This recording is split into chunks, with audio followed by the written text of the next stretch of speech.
she ran to the police station. When the papa found out, he began to shout and he started the investigation.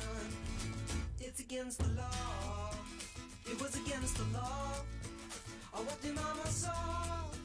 It was against the law. The mama looked down and spit on the ground every time my name gets mentioned. The papa said, oh, if I get that boy, I'm gonna stick him in the house of detention. Well, I'm on my way. I don't know where I'm going. I'm on my way. I'm taking my time, but I don't know where. Goodbye to Rose, the queen of Corona. See me and Julio down by the schoolyard. See me and Julio down by the schoolyard.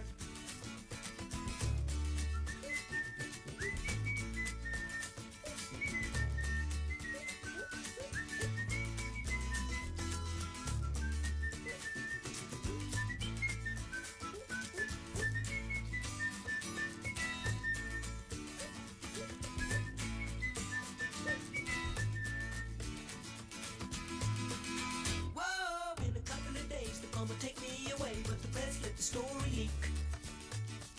Now when the radical preach come to get me released, we is all on the cover of Newsweek. And I'm on my way. I don't know where I'm going. I'm on my way. I'm taking my time, but I don't know where. Goodbye to Rose, the queen of Corona. See me and Julio down by the schoolyard. See me and Julio down by the schoolyard. See me and Julio down by the schoolyard.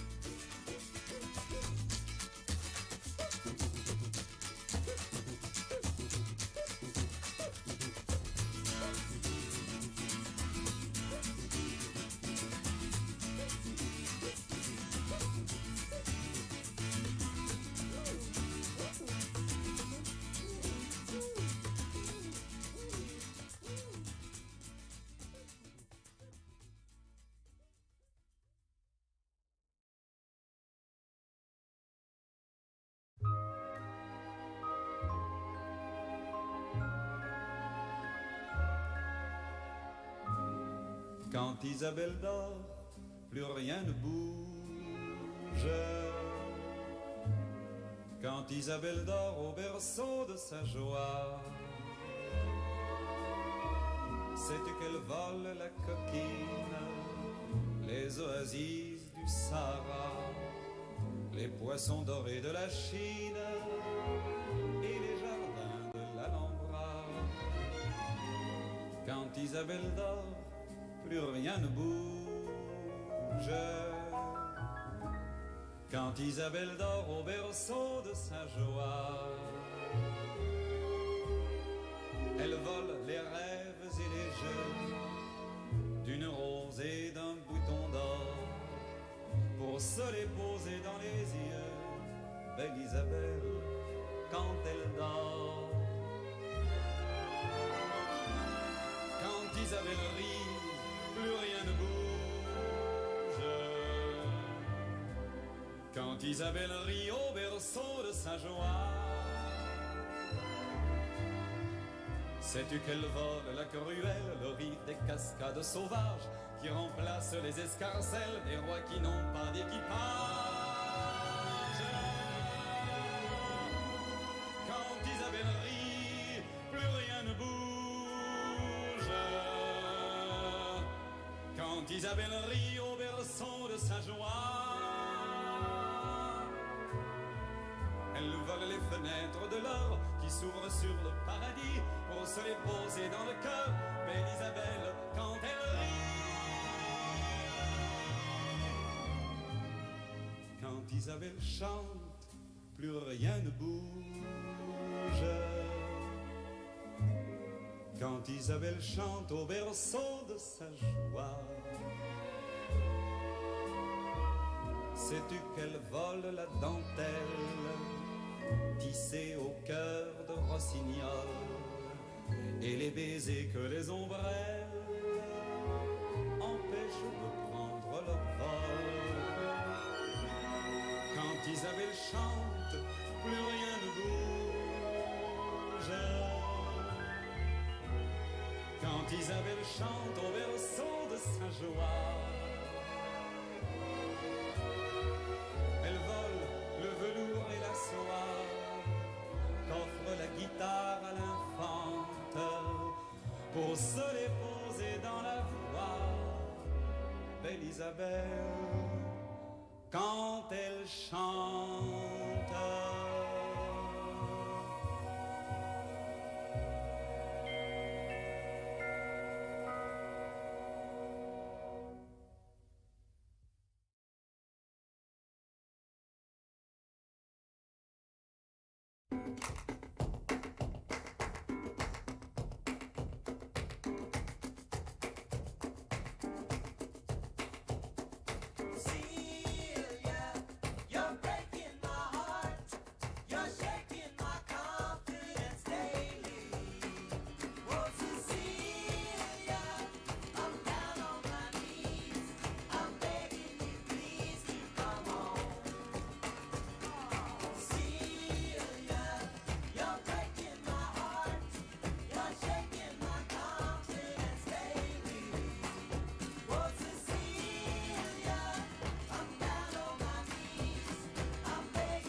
Just ache to have you take the kiss that's waiting for you.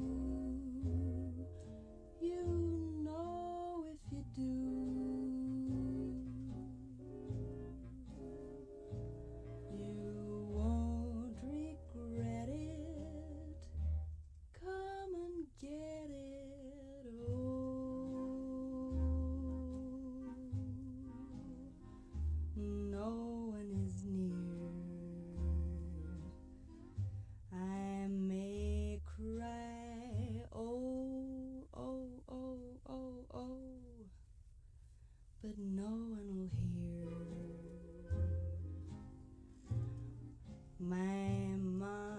scold me, 'cause she told me that it's naughty, but then, oh, do it again, please do it again.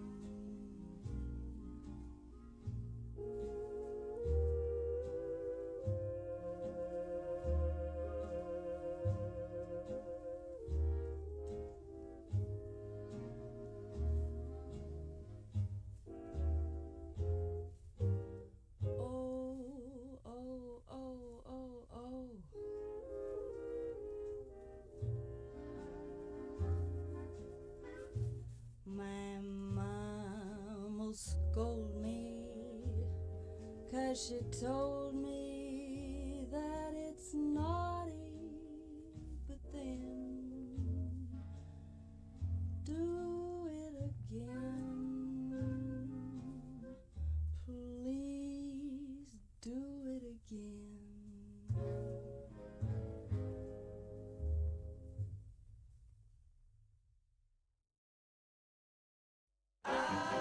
Look at all the lovely people.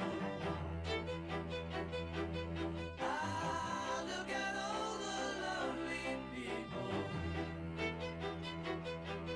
Eleanor Rigby picks up the rice in the church where a wedding has been. Lives in a dream, waits at the window, wearing the face that she keeps in a jar by the door. Who is it for? All the lonely people.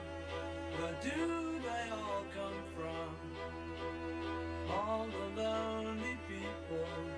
Where do they all belong? Father Mackenzie, writing the words of a sermon that no one will hear. No one comes near. Look at him working, darning his socks in the night when there's nobody there. What does he care? All the lonely people. Where do they all come from? All the lonely people. Where do they all belong? Look at all the lovely people. Look at all the lovely people. Eleanor Rigby died in the church and was buried along with her name. Nobody came. Father Mackenzie, wiping the dirt from his hands as he walks from the grave. No one was saved. All the lonely people. Where do they all come from? All the lonely people. Where do they all belong?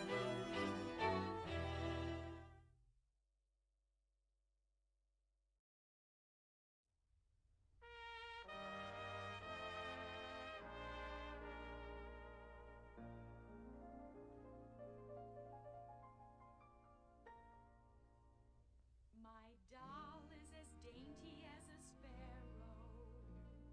Her figure is something to applaud. Where she's narrow as an arrow. And she's broad, where a broad should be broad.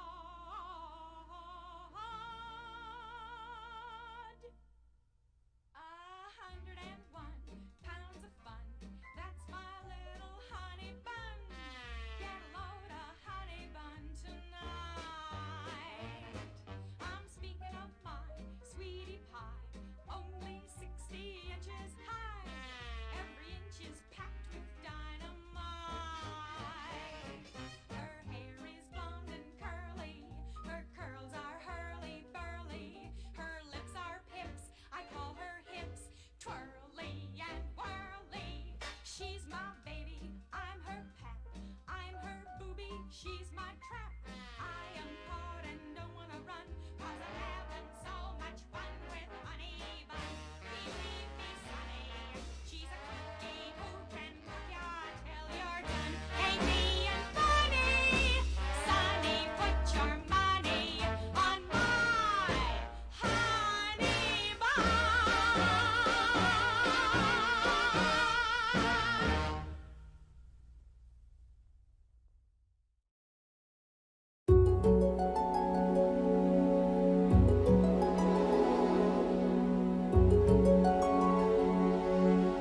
the same to people who live through years in the dark. Oh, every time I try to walk away, something makes me turn around and stay, and I can't tell you why.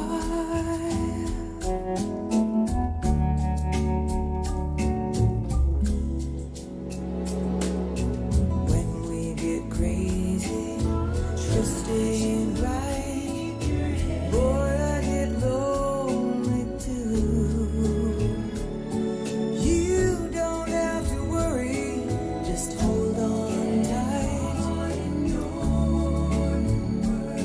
'cause I love you. Nothing's wrong as far as I can see. You make it harder than it has to be, and I can't tell you why. No, no, baby, I can't tell you why. I can't tell you why.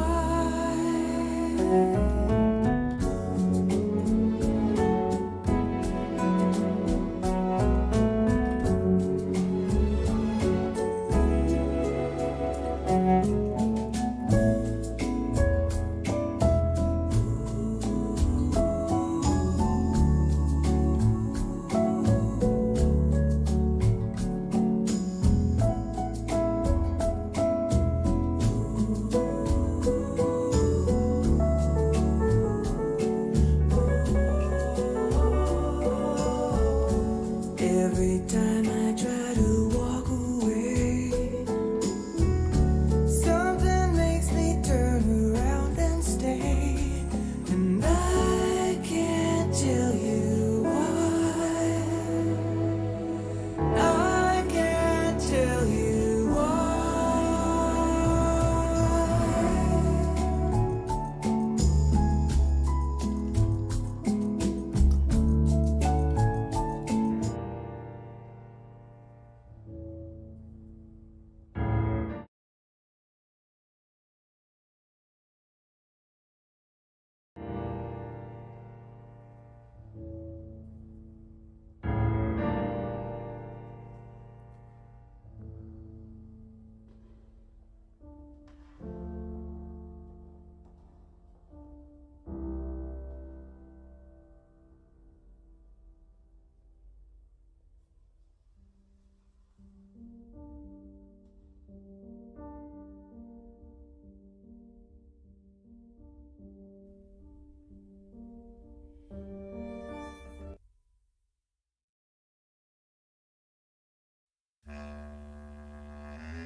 Une chanson, c'est Paris, c'est Montmartre, c'est Robinson. C'est le jour qui s'éveille comme un pinson, car l'amour est là dans mon cœur. Ah, quel grand bonheur! It's madness to be always sitting around in sadness. Oh, when you could be learning the steps of gladness. Ah, you'll be happy when you can do just 6 or 7. Begin today, you'll find it nice. The quickest way to paradise. When you practice, here's the thing to do. Simply say as you go, I'll build a stairway to paradise with a new step every day. I'm going to get there at any price. Stand aside, I'm on my way. I've got the blues, and up above it's all fair. Shoes gonna carry me there. I'll build a stairway to paradise with a new step every day. I'll build a stairway to paradise. a new step every day. I'm going to get there at any price. Stand aside, I'm on my way. I've got the blues and up above it's all fair.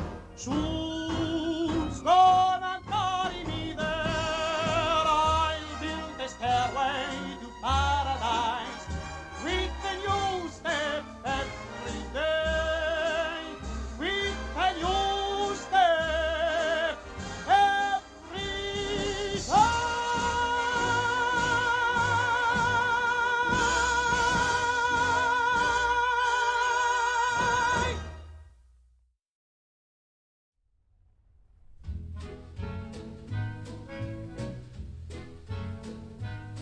I'm gonna wash that man right out of my hair. I'm gonna wash that man right out of my hair. I'm gonna wash that man right out of my hair and send him on his way.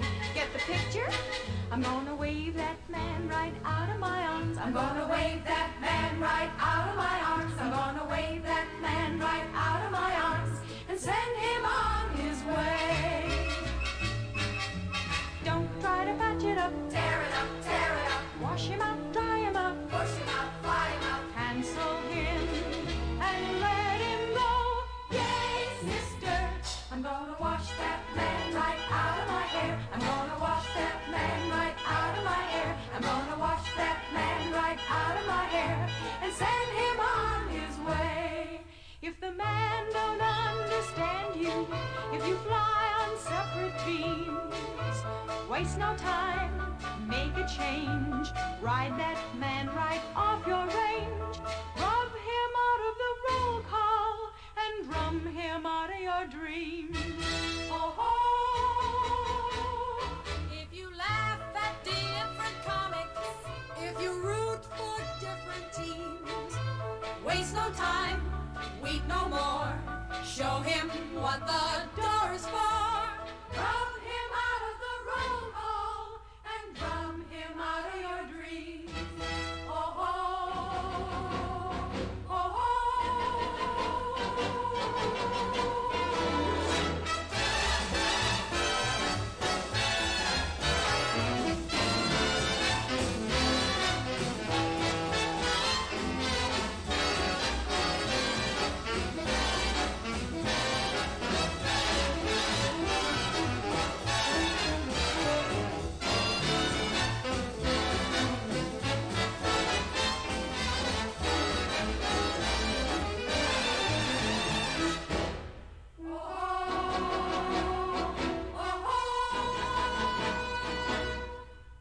I went and washed that man right out of my hair. I went and washed that man right out of my hair. I went and washed that man right out of my hair and sent him on his way.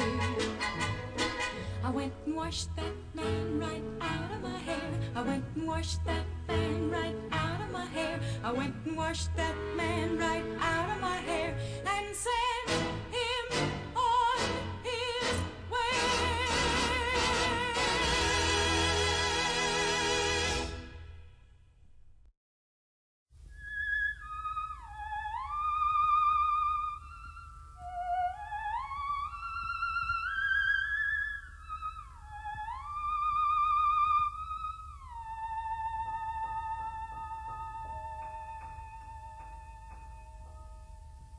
Ne me quitte pas, il faut oublier, tout peut s'oublier, qui s'enfuit déjà, oublier le temps des malentendus et le temps perdu, à savoir comment oublier ces heures qui tuaient parfois à coups de pourquoi, le cœur du bonheur. Ne me quitte pas. Ne me quitte pas, ne me quitte pas, ne me quitte pas. Moi, je t'offrirai des perles de pluie venues de pays où il ne pleut pas. Je creuserai la terre jusqu'après ma mort pour couvrir ton corps d'or et de lumière. Je ferai un domaine où l'amour sera roi, où l'amour sera loi, où tu seras reine. Ne me quitte pas, ne me quitte pas, ne me quitte pas, ne me quitte pas.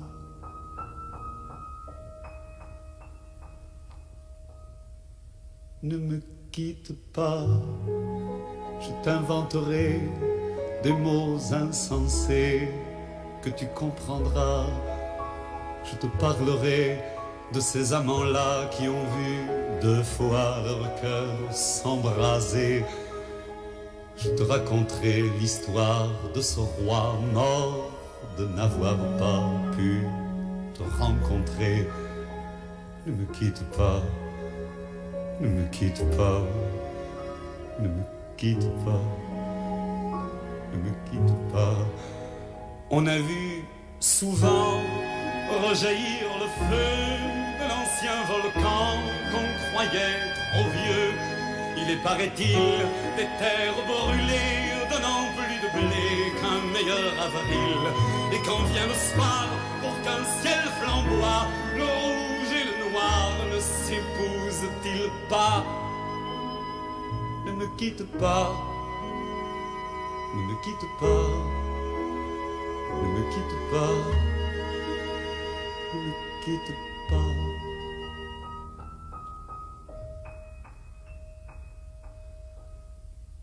Ne me quitte pas, je ne vais plus pleurer, je ne vais plus parler, je me cacherai là, à te regarder danser et sourire, à t'écouter chanter, et puis rire. Laisse-moi devenir l'ombre de ton ombre, l'ombre de ta main, l'ombre de ton chien. Ne me quitte pas, ne me quitte pas, ne me quitte pas, ne me quitte pas.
Adjust that in just a few minutes. Stand by, we're going to go back to the music, and thanks for attending.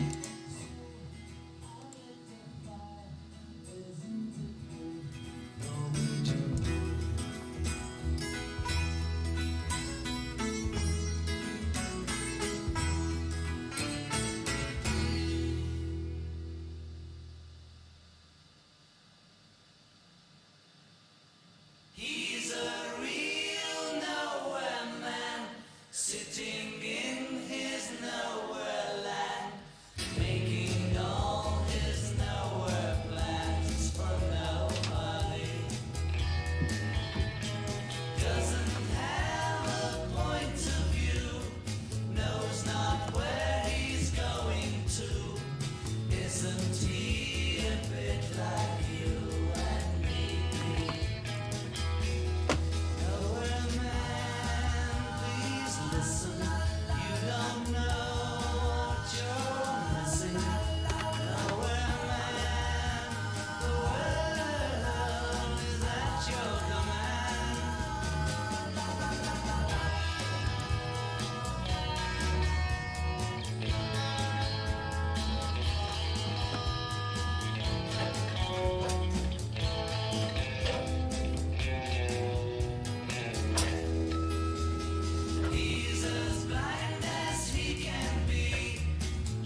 till somebody else lends you a hand.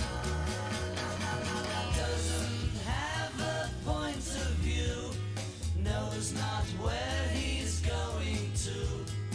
Isn't he a bit like you and me? No man, please listen. You don't know what you're missing. No man, the world's at your command.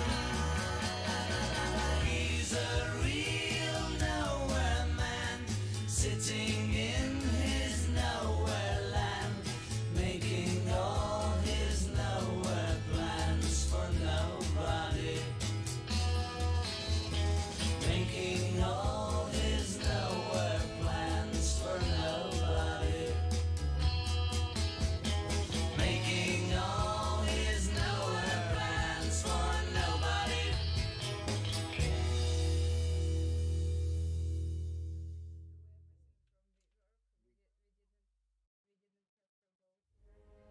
Operator, oh, could you help me place this call? You see the number on the matchbook is old and faded. He's living in LA with my best old ex-friend Ray. A girl he said he knew well and sometimes hated. Isn't that the way they say it goes? But let's forget all that and give me the number if you can find it, so I can call just to tell them I'm fine and to show I've overcome the blow. I've learned to take it well. I only wish my words could just convince myself that it just wasn't real, but that's not the way it feels.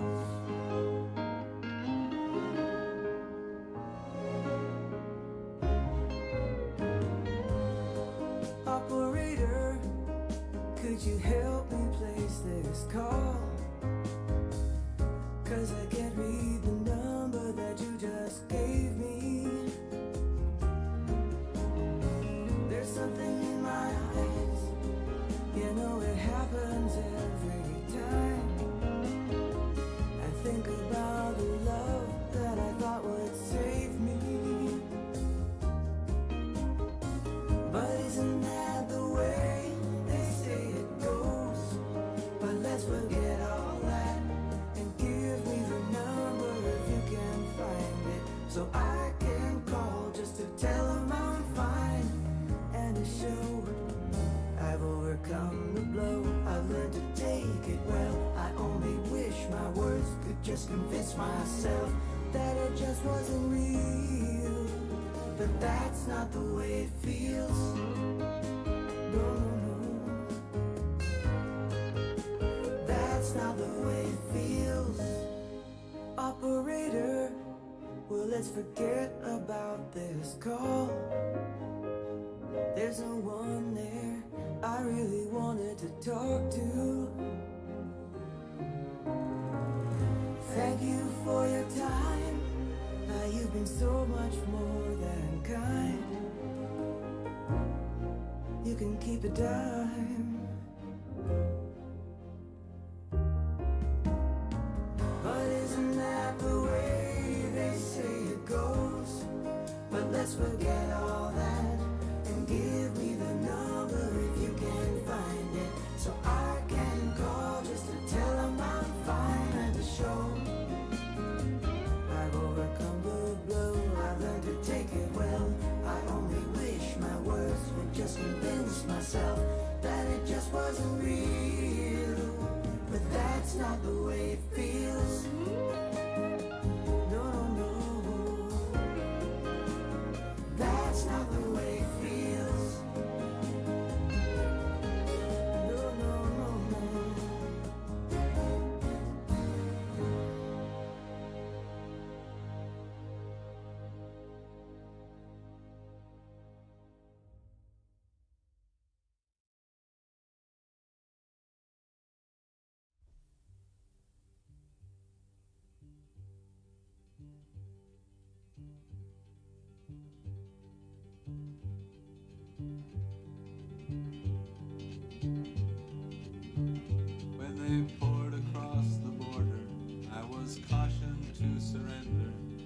this I could not do.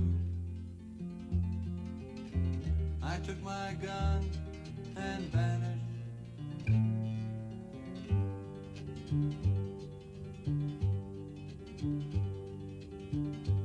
I have changed my name so often. I've lost my wife and children, but I've many friends. And some of them are with me.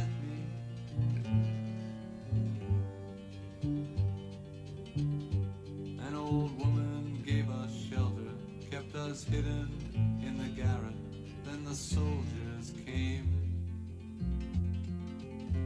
She died without a whisper.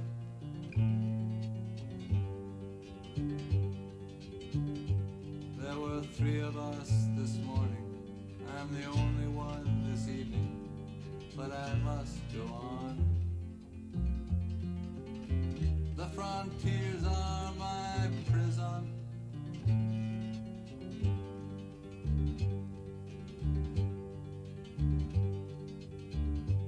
Oh, the wind is blowing. Through the graves the wind is blowing. Freedom soon will come. Then we'll come from shadow.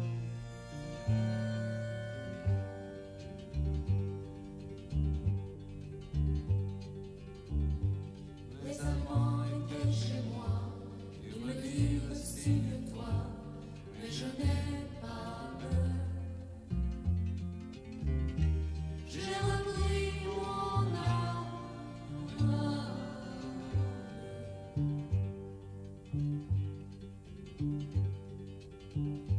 J'ai changé 100 fois de nom, j'ai perdu femme et enfant, mais j'ai tant d'amis.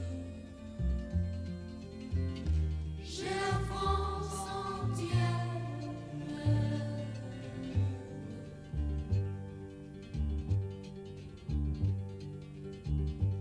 Un vieil homme dans un grenier, pour la nuit nous a cachés, les Allemands l'ont pris. Il est mort sans surprise.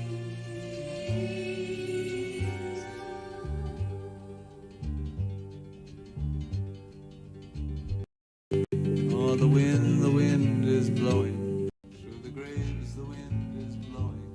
Freedom soon will come. Then we'll come from the shadow.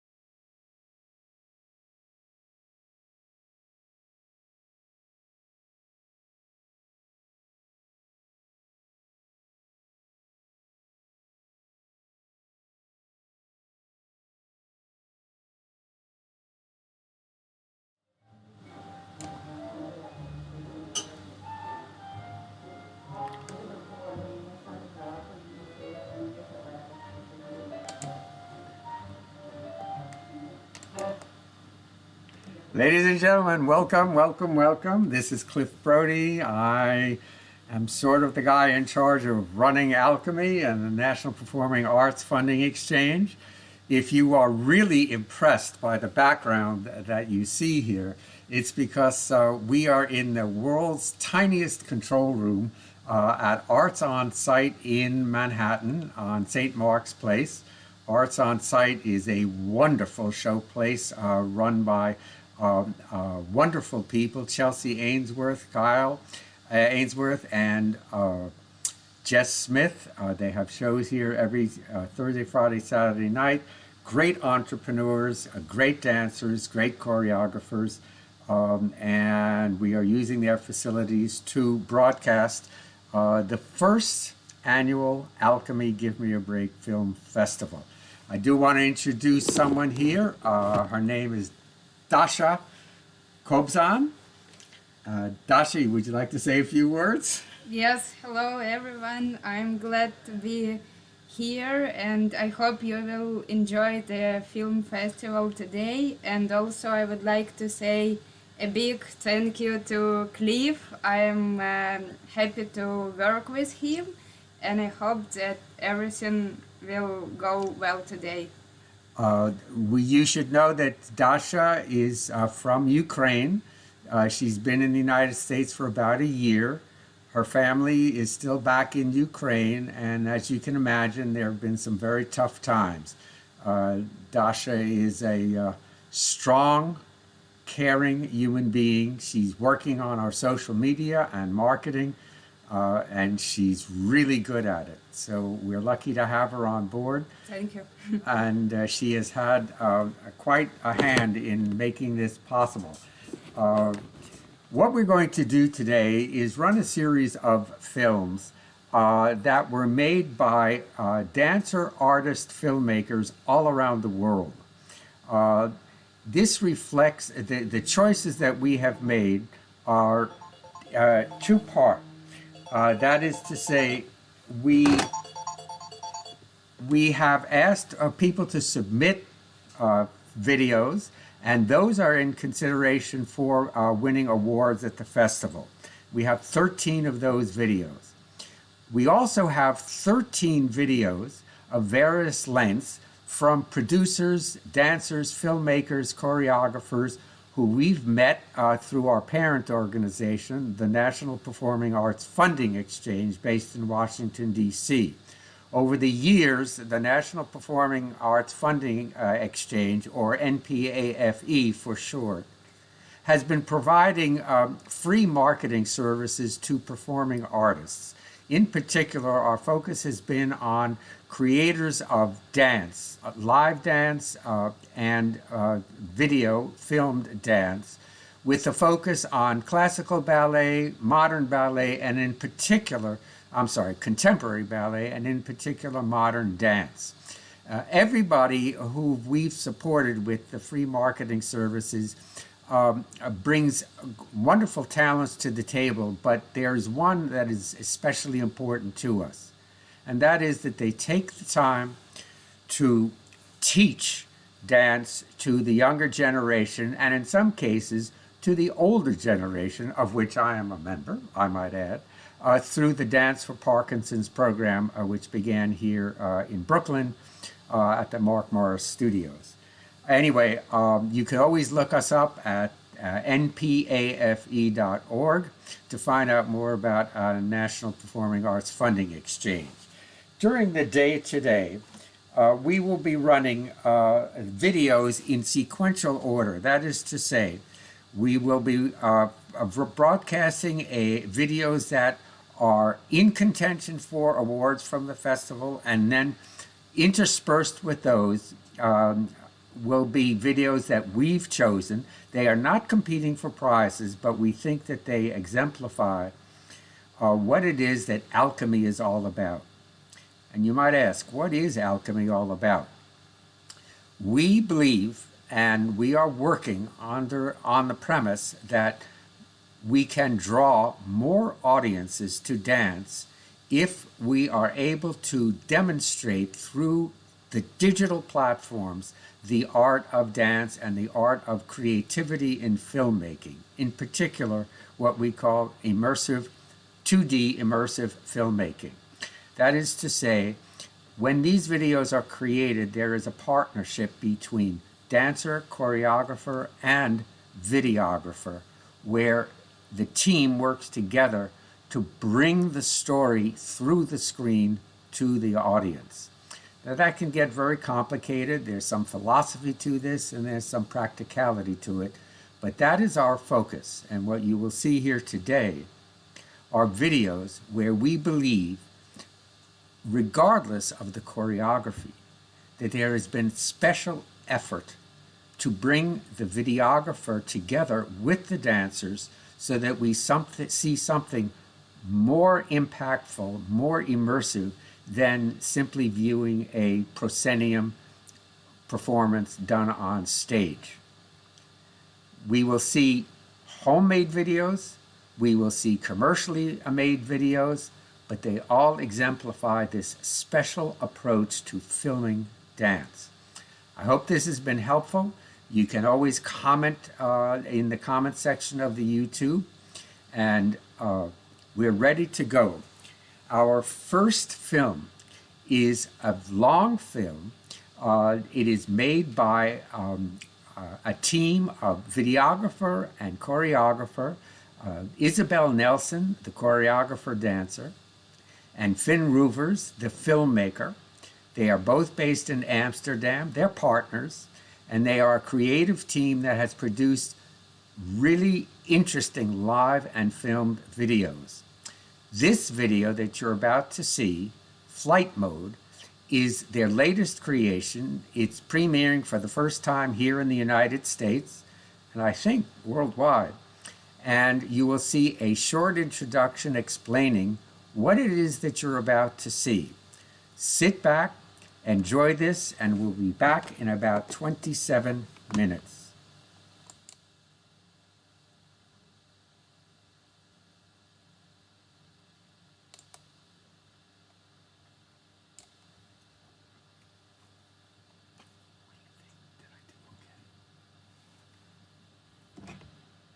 That is going to be coconut water. Now when you look for coconut water, you're going for the ones without any added sugar, right? So a lot of coconut drinks will put added sweeteners, added sugar, all this unnecessary stuff. And so if you really find the good stuff, a lot of the coconut water actually help pump down the water. Actually help pump down the water pasteurized. But if you are going to look for the that are pasteurized, you just want to make sure that they're coming from the source and they don't have added sugar. And so it's kind of the same thing here, but what's really cool about coconut water is there's natural sugar. So もしもーし、やっほー。どうした？元気だよ。これからね、もうちょっとでパフォーマンス始まるのよ。そう。なんかもっとコンペティションっぽい感じなんだけど。そう。でももう始まるからちょっとそろそろ行かなきゃいけない。元気？そう。今ね、もうちょっとで始まる。そう、あと3秒ぐらいかな。そしたらもうステージに行くんだけど、そう。マジ？本当に？いいやん。でも大丈夫じゃない？多分。もうね、多分ステージ本当にそこだから、そろそろ電話出なきゃいけないから、また電話するね。ありがとう電話。じゃあまたね。バイバイ。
Something I've never told anyone before. When I was 18, I was really lonely.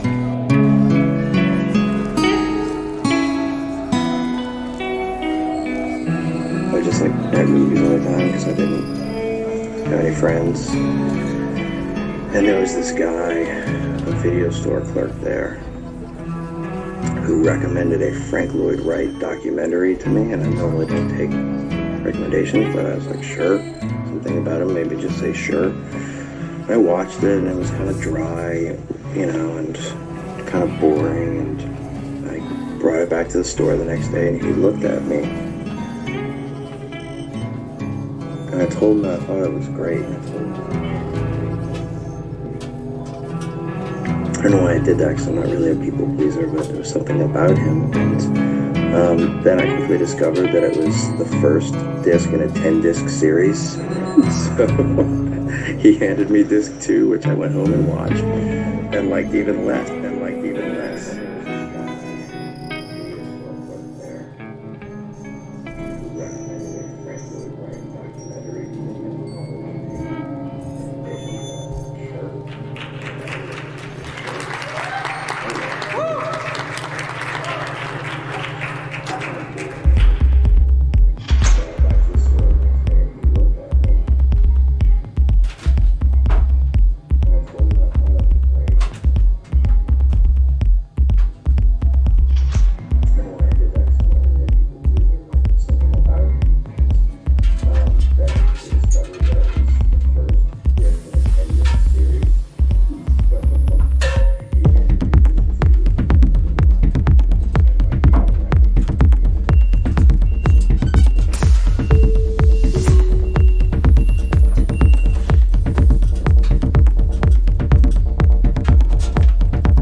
Next time we have to do the more.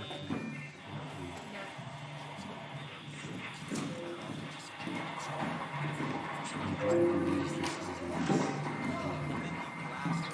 it's just really pressed.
Well, we're back, and as you can see, well, it's pretty dark in here, but as you can see,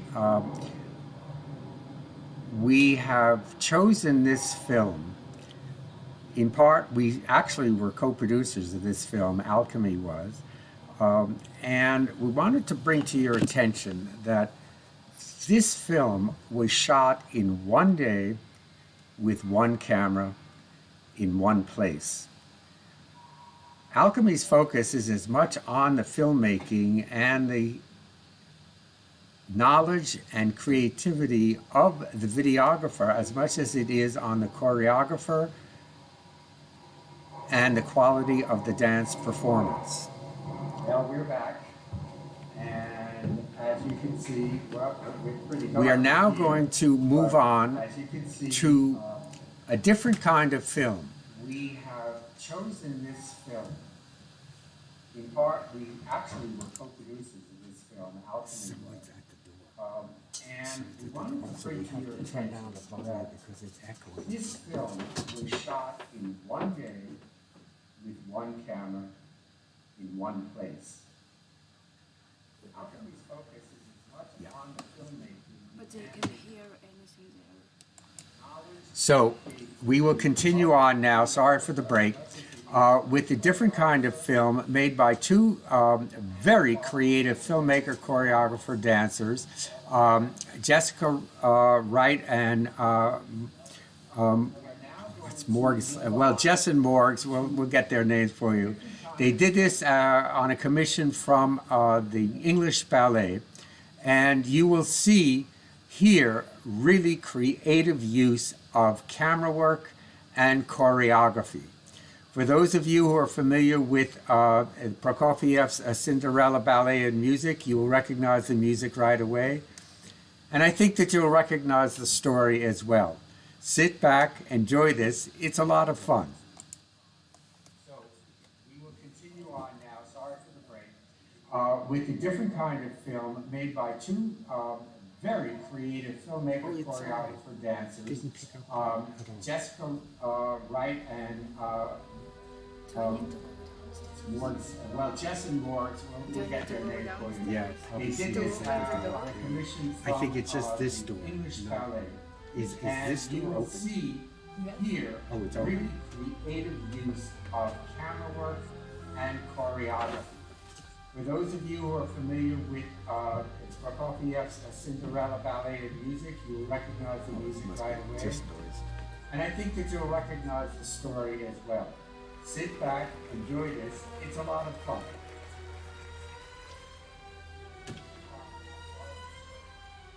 With a different kind of made by two very creative filmmakers.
Sorry, I don't think the mic was on.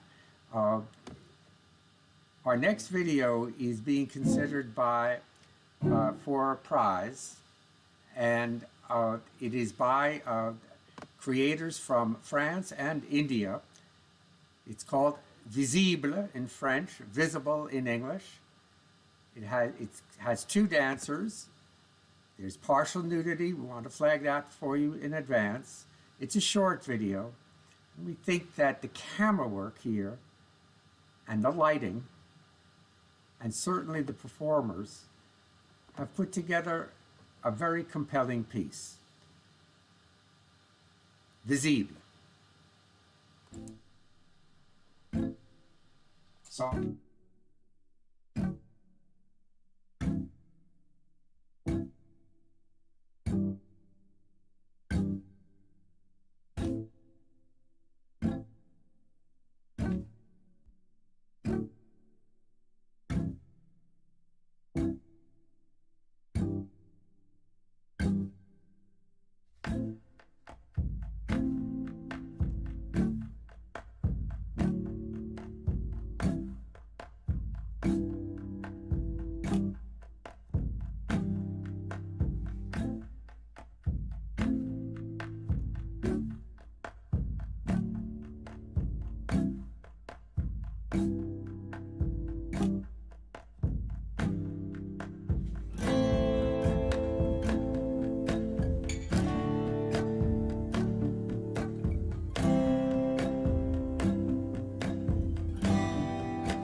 Sorry about that, folks. I was reading to myself.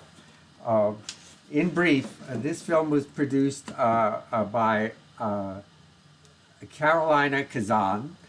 She's a Brazilian filmmaker who works as a freelance filmmaker in Paris and is in her Master's in Cinema program at Paris University 8. In her creation, she combines theoretical analysis and practical experimentation to merge different art forms, live action and as cinema, found footage videos, sound design, dance, photography, and in proposing new approaches and pushing the boundaries when it comes to question the classic cinematographic genres such as fiction, documentary, and experimental. Sorry about that, folks. I was reading to myself. And the non-existent lines that separate them. By Carolina Kazan. She's a Brazilian filmmaker who works as a freelance filmmaker in Paris and is in her Master's in Cinema program.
You can tell that we're having a little bit of problem with the audio, but we will solve that. We're now ready to move on to our next video, which is very, very short. It's a trailer by a company called Nordans in the north of Norway. And in this 40-second clip, you're going to see some remarkable camera work in recording dance. We hope to have a full video of Nordans for our next film festival. They are quite creative. I hope you enjoy this.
We're back. I hope you enjoyed that.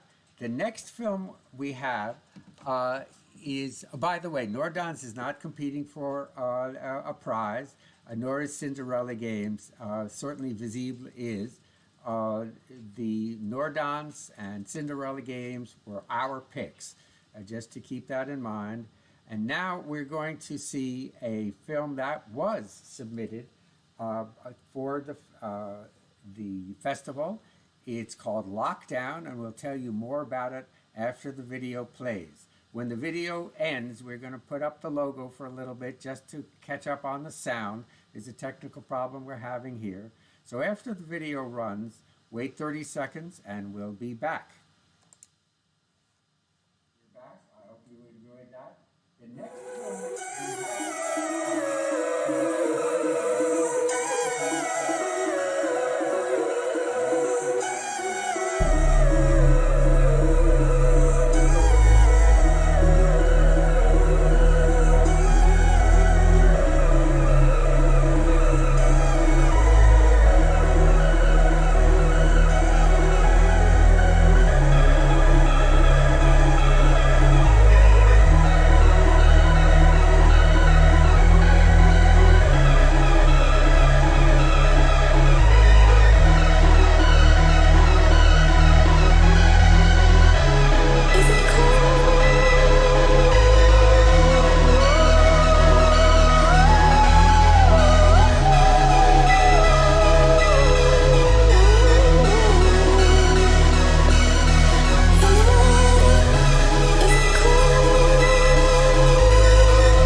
So we're back, and we've gotten a little bit more light in the control room, so that I'm not just a sort of a phantom shadow. That was Jordan Bridge from London, and a good production. What struck us about this film was the complexity of the actual videography,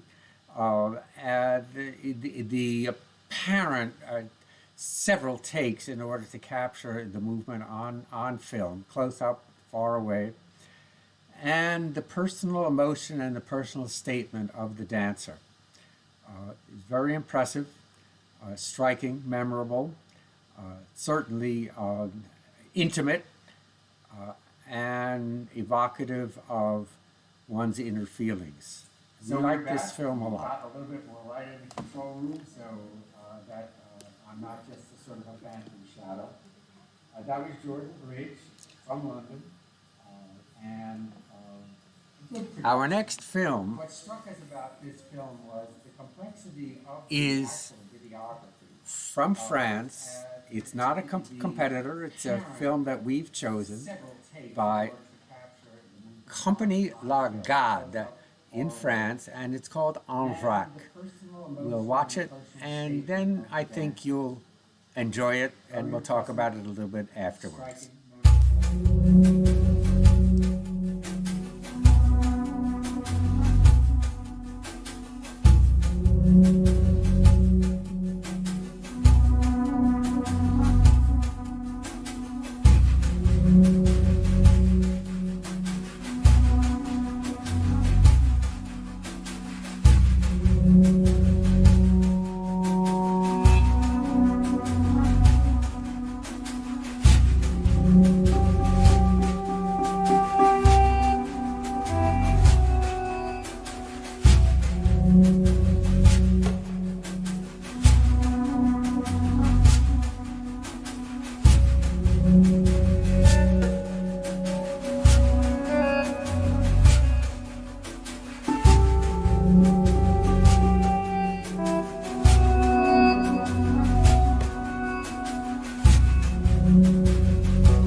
we were especially struck.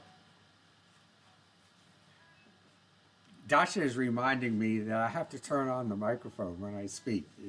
You'll hear me much better. We were particularly struck in this video by the camera work. Also the movement, certainly the choreography, the focus on different aspects of body movement, certainly the music, and the, how can I say this, the pace of the choreography, which gives the viewer, in our opinion, the opportunity to feel what it is that the dancers are feeling. It's sort of a way of breaking through the fourth wall. So, on to our next film. I have to turn on the microphone when I speak. You'll hear me much better. We were particularly struck in this video. It is called When Nene Comes Home. The movement is certainly the choreography. And we'll talk more about it afterwards. It's quite an interesting film. We hope you enjoy it.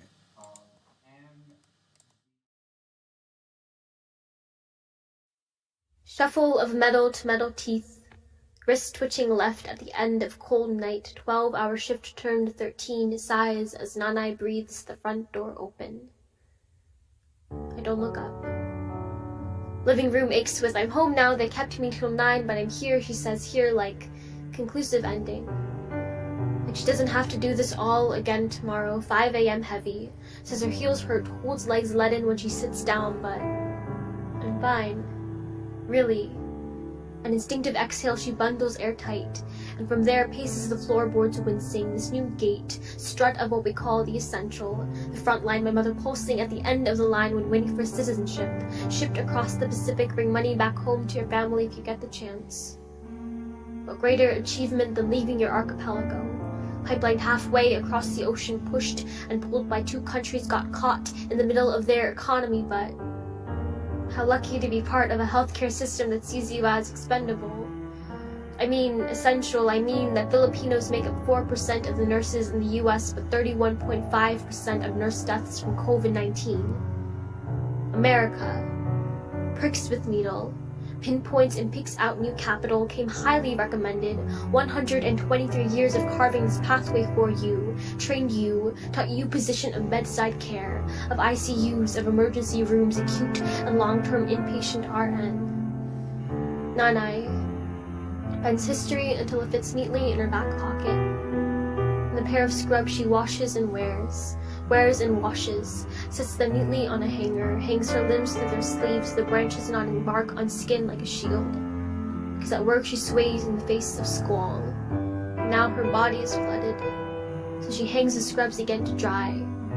Tells me they're dirty when the living room floor creaks beneath her, and so I stop my face from falling into the cotton. Tell her that my little sister is already brushing her teeth, how the dishes are in the sink now, Dad slipped somewhere in the house now, how the food is probably cold now, how I'm sorry we didn't wait for you.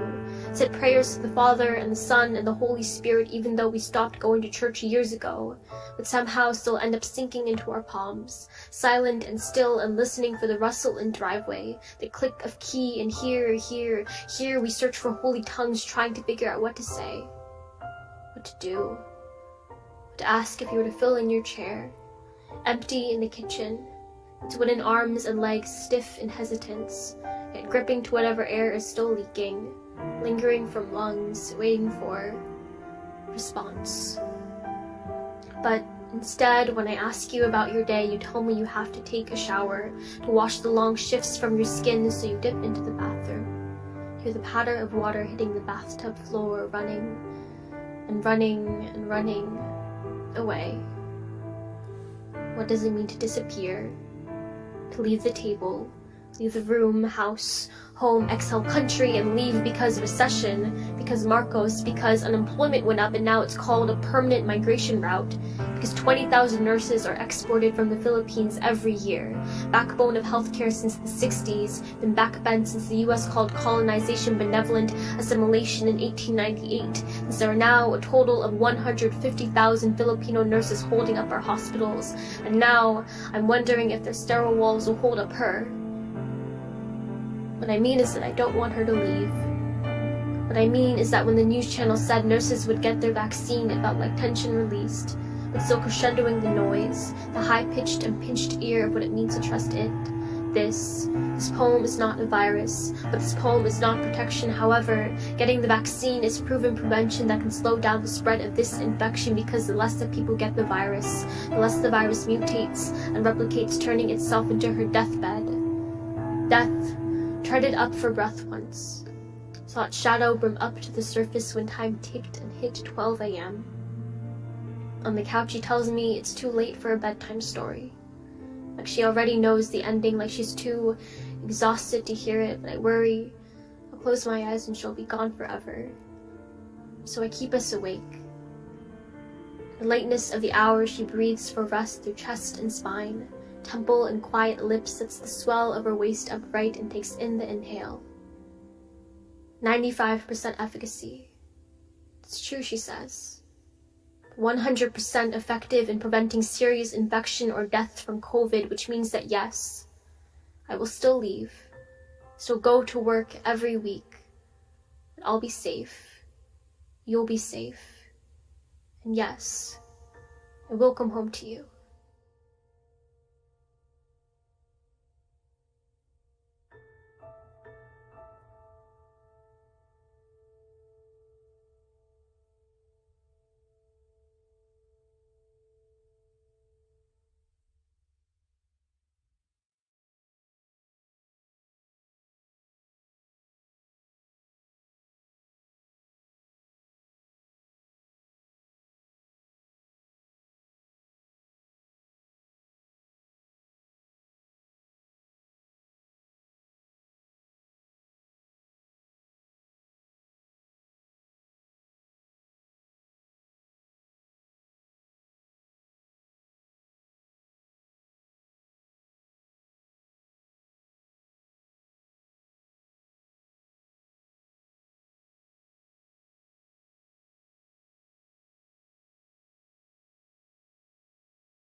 I hope you've enjoyed the film. It was by our producer-director, Deborah Slater, in California, in San Francisco. The story is one that we don't think about very much, and yet one that touches most of our lives, particularly if we're ill or infirm. We go to a hospital, we go for medical care, and we know that so many of the people who attend to us are from the Philippines. The history of the United States and the Philippines is complex. You may know of it. And it's not for us really here to comment on the good parts and the bad parts. I hope you've enjoyed the film. It was by our producer-director, Deborah Slater, in California.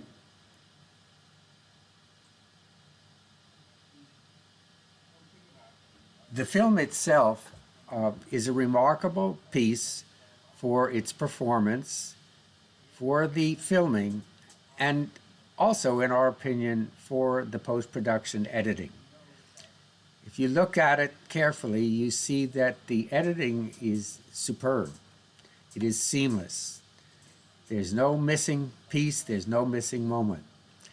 It's a very good piece of work. The dancer is wonderful, and we're pleased to have brought it to you. Our next film, actually, it's a series of film shorts by a producer, choreographer, dancer, Lisa Bless. I believe she's in Heidelberg, Germany. I'm not sure of that. I know she's in Germany. And her work is evocative of an arts movement in the early 20th century called Dadaism, where the proponents of Dadaism, that's Dadaism, really were challenging the conventional forms of art. A couple of the short videos that you see by Lisa, who's not competing for a prize, but we've known of her work and we wanted to include it here. A couple of the pieces don't include dance at all. But there's remarkable imagination in these films, and we hope you enjoy them.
I've been deeply depressed.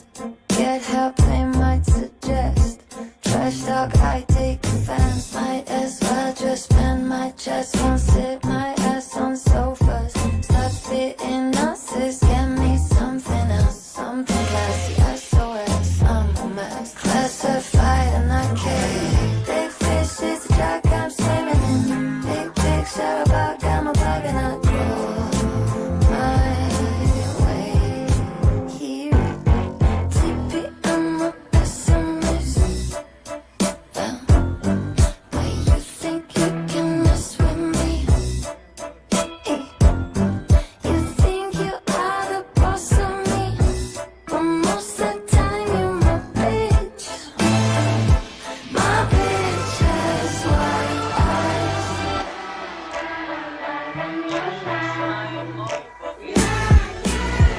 Shit will come down for us. Off the rail, wipe the dust.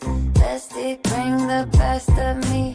Infinite, invincibly. My love is steady, guide dog. Stop walking sideways, get me on the track. Back on deck, I'm on the edge, fucking trap. Get straight on the jet kick.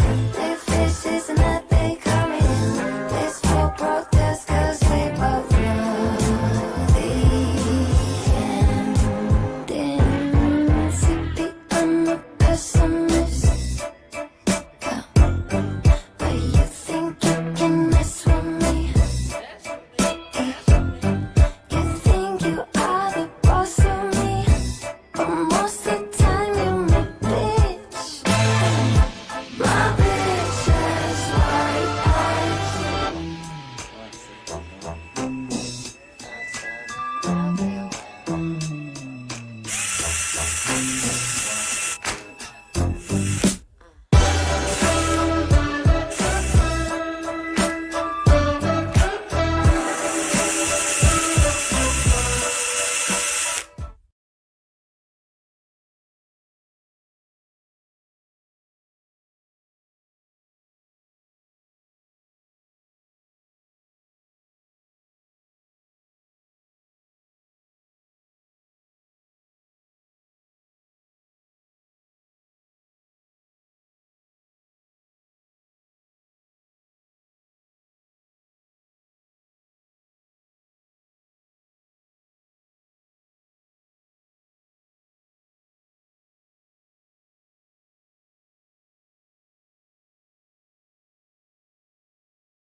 C'est le temps de l'amour, le temps des copains et de l'aventure. Quand le temps va et vient, on ne pense à rien malgré ses blessures. Car le temps de l'amour, c'est long et c'est court, ça dure toujours, on s'en souvient. On se dit qu'à 20 ans, on est les rois du monde. Et qu'éternellement, il y aura dans nos yeux tout le ciel bleu. C'est le temps de l'amour, le temps des copains et de l'aventure. Quand le temps va et vient, on ne pense à rien malgré ses blessures. Car le temps de l'amour, ça vous met au cœur chaleur et de bonheur. Un beau jour c'est l'amour et le cœur bat plus vite, car la vie suit son cours et l'on est tout heureux d'être amoureux.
We're back live in just 20 seconds.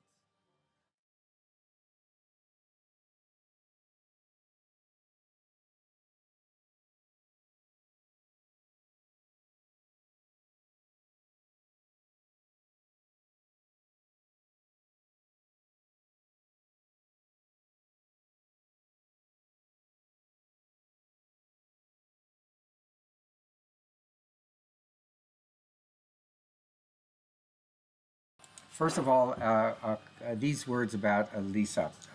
We got the titles mixed up. The third film that you saw was Staircase, and the fourth was A Microscopic Curiosities. That hopefully you figured that out. We are very much struck by her work, particularly the way she has organized filming, and the expressiveness of her ability to connect to the audience through her eyes, where there are moments in her films where you and she are connected. It's just impossible to escape the emotion of the moment and the feeling of the moment. If you're challenged to wonder what a film might be about, certainly in the case of one or more of the ones that you saw here, including The Queen's Breakfast, well, that's part of the art. And we're just impressed by Lisa's creativity. There are many more videos. You can look her up and on Vimeo and Google, but she's a creative force in our view. We are now going to turn to another video. It is called Between Echoes and Shadows. Unlike the previous videos, this one is submitted by a competitor for a festival award. We'll tell you more about it after the film runs.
I could see I didn't have the mic on. This film was done by Anna Kaysen Boyd, who is from Oklahoma, I believe, and who has gotten her MFA in dance at the University of Buffalo in New York, and is in the suburbs of New York, I believe, teaching dance and producing these films.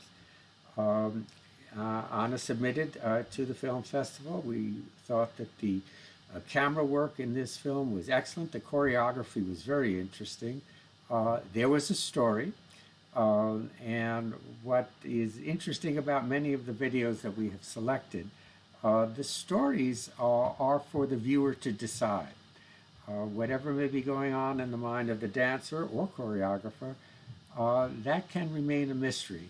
But it is easy to understand watching a film like this, that we can make up our own story and fit it quite well to what we're seeing and what we're hearing. We are now going to turn to a very unusual video. It was made a couple of years ago by a dancer and a musician in Europe, in Switzerland, I believe. We can check on that. The performer is Lisa Horton Skilbray, and it is, well, let's just say it's very interesting. We thought that the camera work and the mix of live and media was superb, and that is why we wanted to include it. This is not competing for a film festival award, but it is worth watching. We hope you enjoy it.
Back in a moment.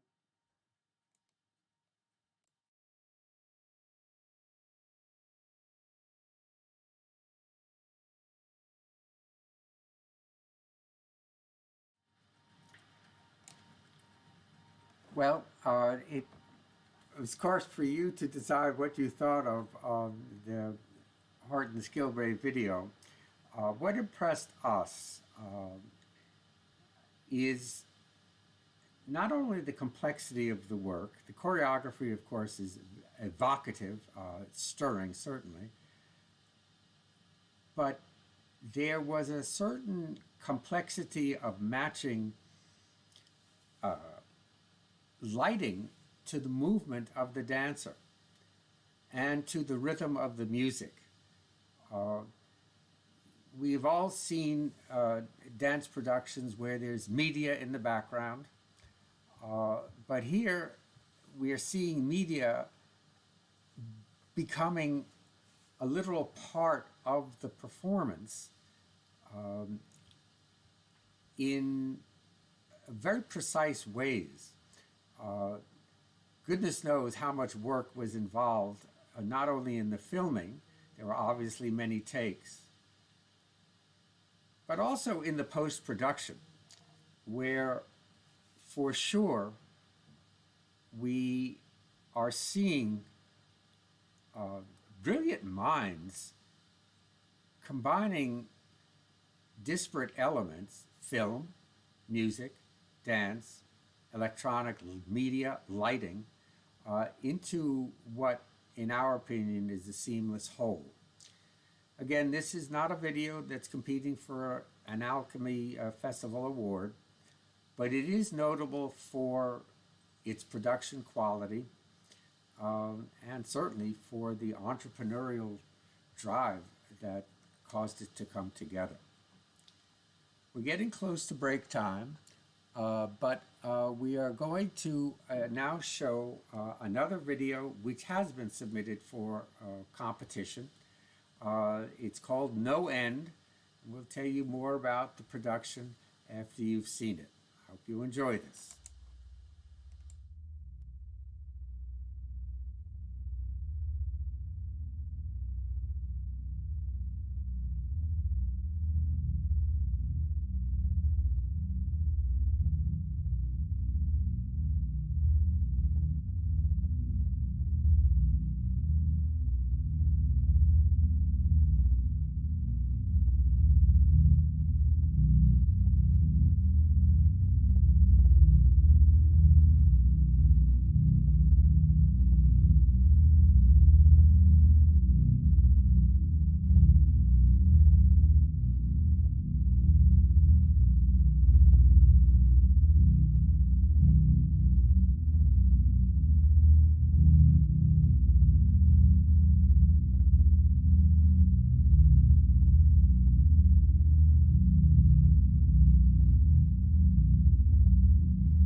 just a bit.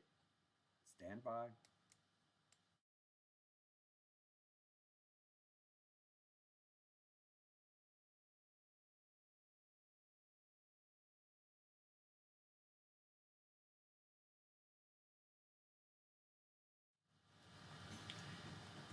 I hope you enjoyed that.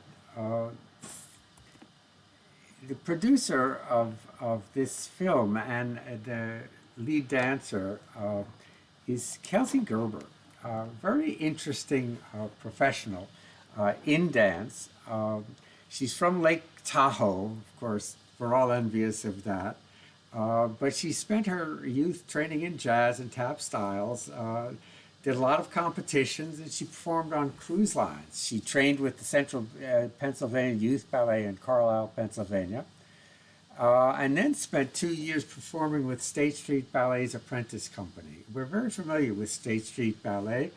It is a quality company led by Rodney Gustafson, a good professional colleague of ours.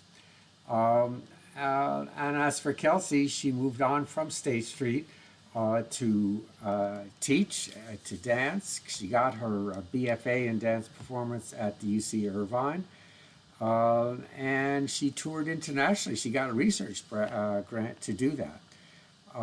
We like this film because of its editing, its music, its feeling, certainly the brightness of it, and just the energy in this film.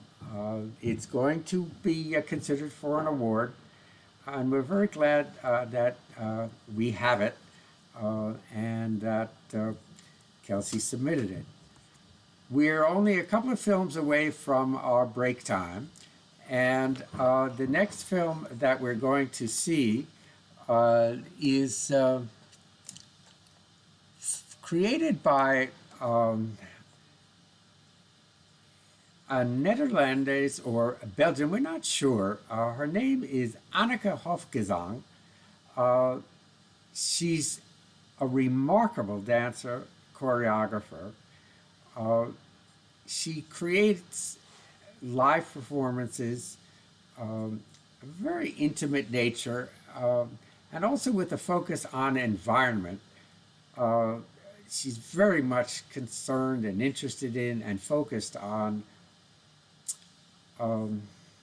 climate change and the impact of climate change and the gap between what we should be doing and what we are doing, and how to close that gap.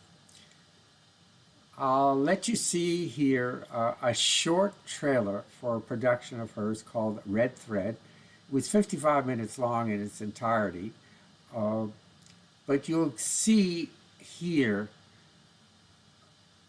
her focus on dance, on movement, and certainly on matching camera work to the sense of choreography. I hope you enjoy this.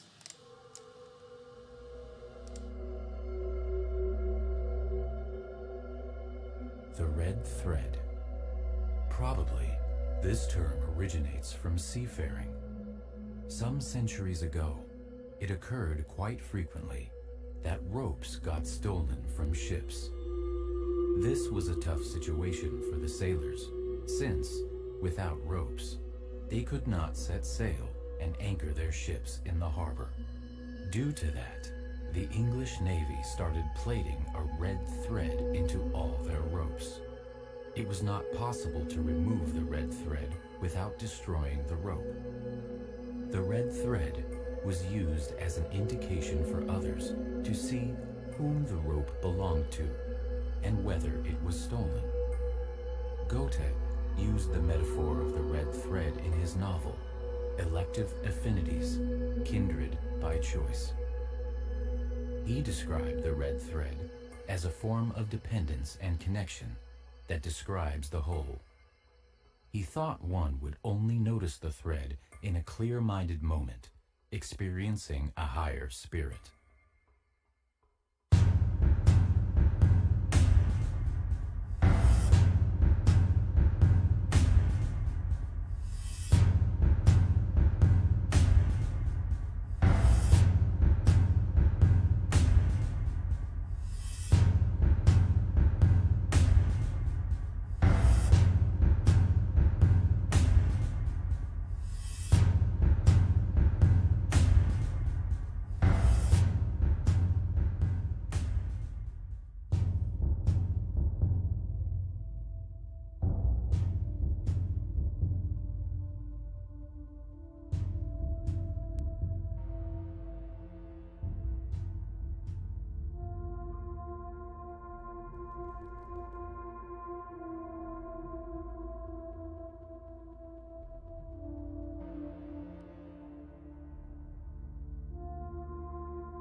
We'll be back in a moment.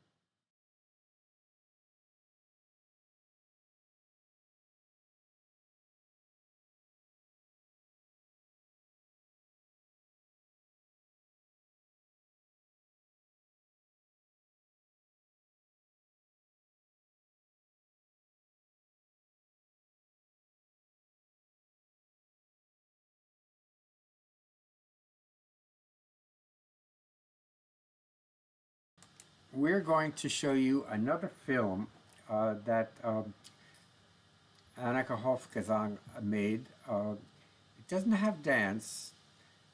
It does have some very interesting camera work. You will take away from this a story that you will compose yourself.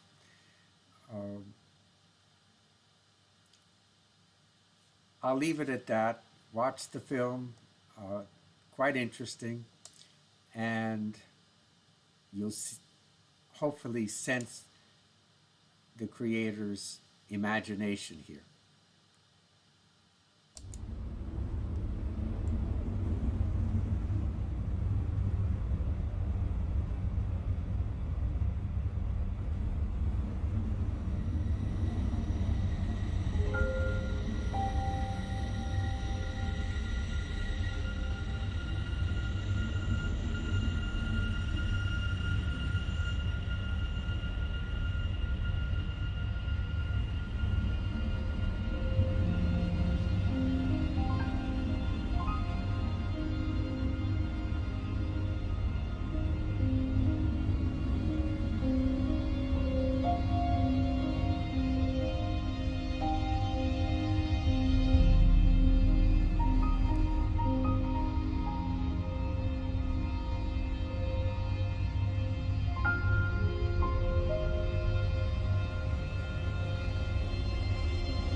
We'll be back in a moment.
just a moment with an interview with the creator of this, Mar Tejeda.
Oh my gosh.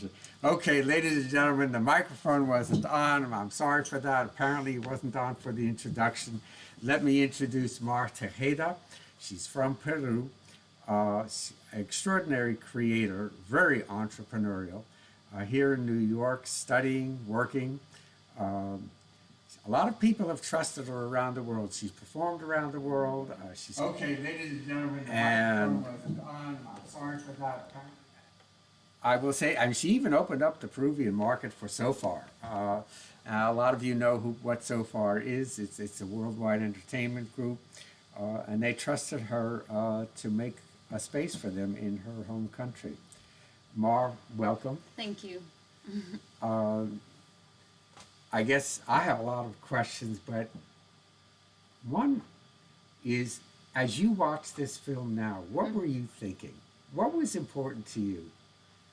And speak up, please. The mic will take you. There are so many things. I think, well, to begin with, thank you for all your words.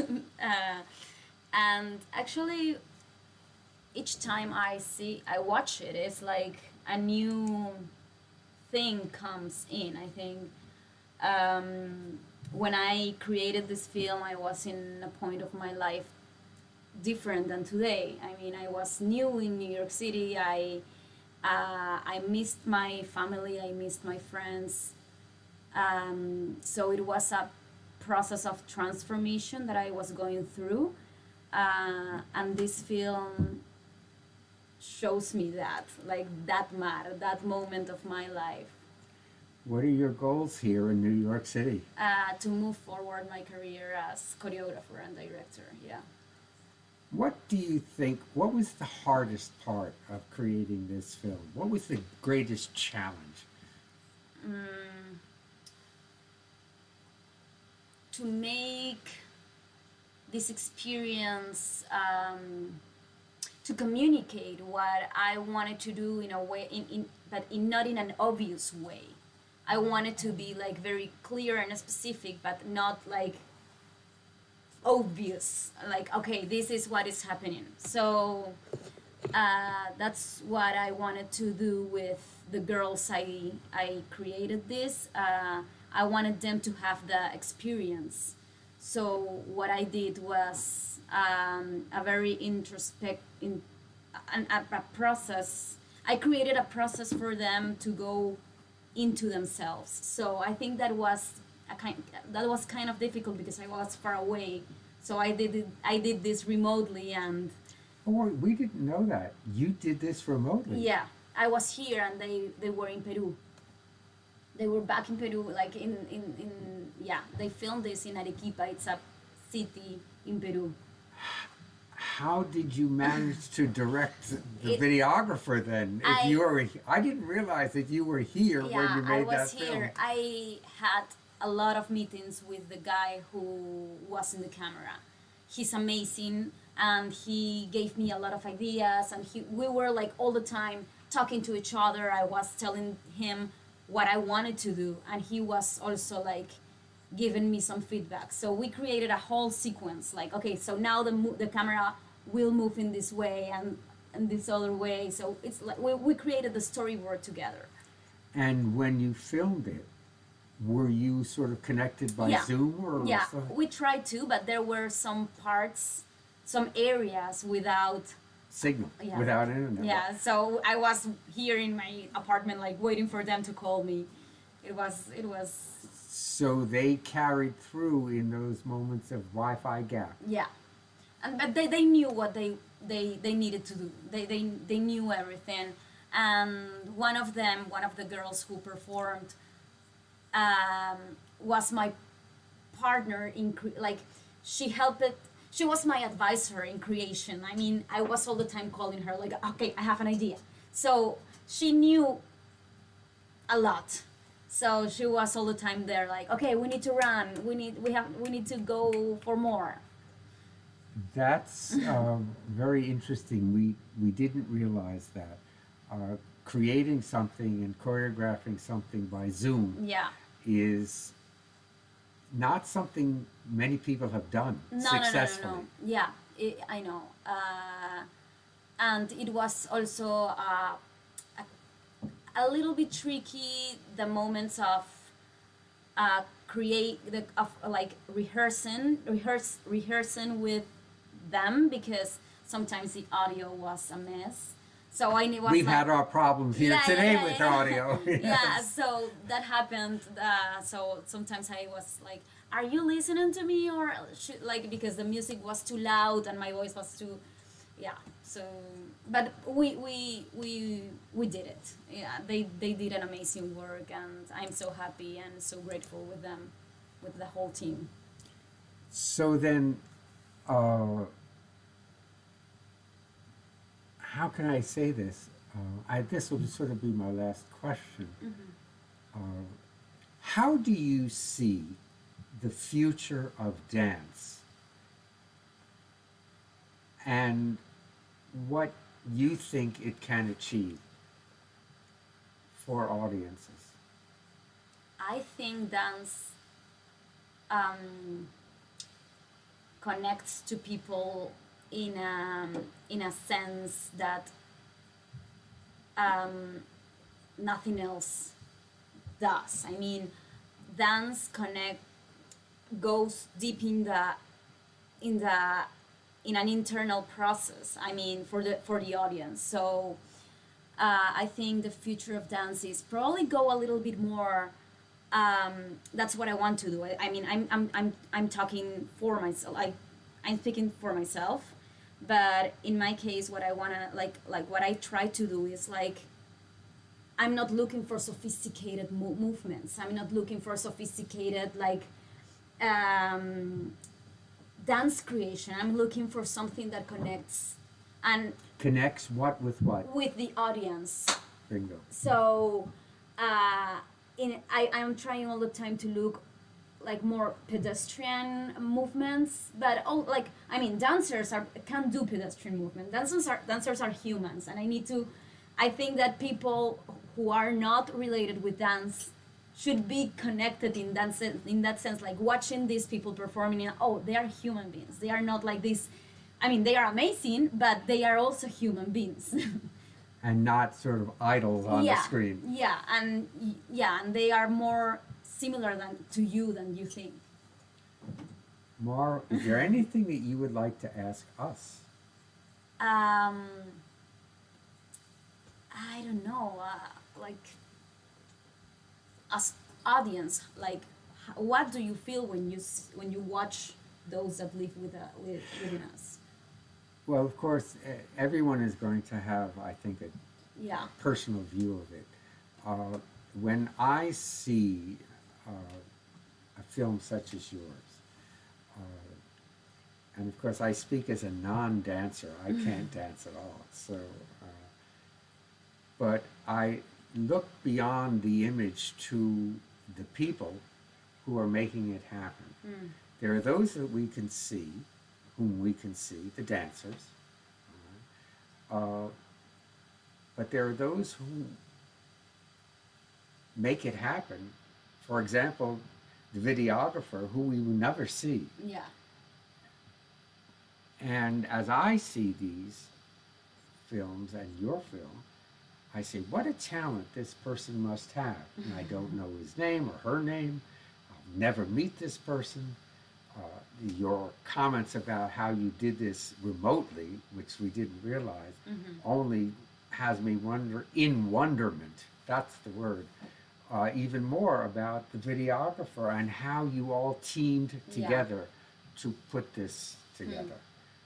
That to me is impressive. As we reviewed the different films for the festival and also the ones that we've selected, in every one, there clearly are the people that we can see, and then there are the people who we will never see, who were essential to putting together something that was special. How these people collaborated is fascinating to me. Yeah. The movement, the story, whether it's the story that's obvious or the story that I'm imputing to the film, makes no difference. It is impressive, and it will carry me away emotionally. There's no question about it. And the videography or the post-production will not carry me away emotionally. What I'm seeing and hearing and feeling that's the emotional part of it.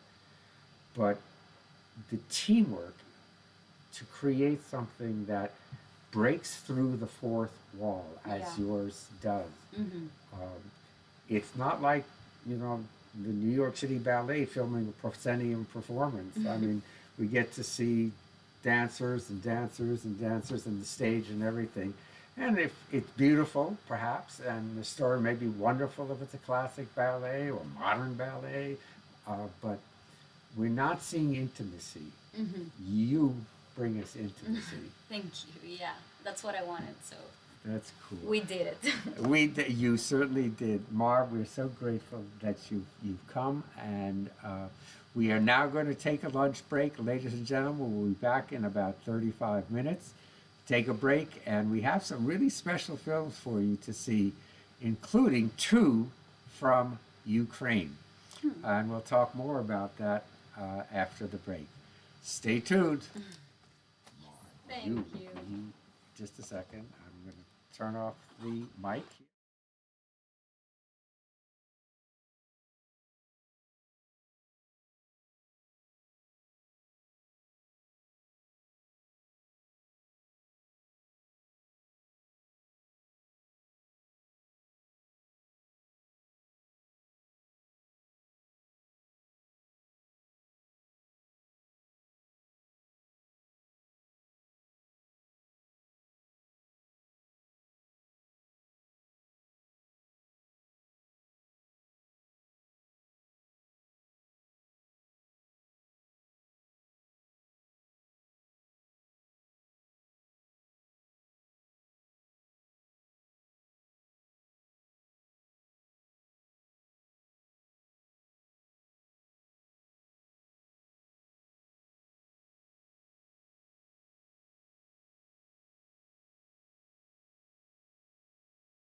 Well, I can see our mic wasn't on. So sorry for all of that, but we will have 14 videos this afternoon, 7 that are competing, 7 that we have selected. And we'll start with a video. Let's see, it is from 2 dancers that are a dance company here in New York. It's called Dual Rivet. The dancers are Chelsea Ainsworth and Jess Smith. The dancers in this particular video are not them, but 2 other dancers. AAlchemy and NPFE helped co-produce this film. It's called In Capsule. This film is not competing for a prize. It is a good example of, in fact, it's a terrific example of how can I say, imaginative filming of dance. The choreography is really interesting, and we're just proud to be able to show this to you.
be back in just a minute.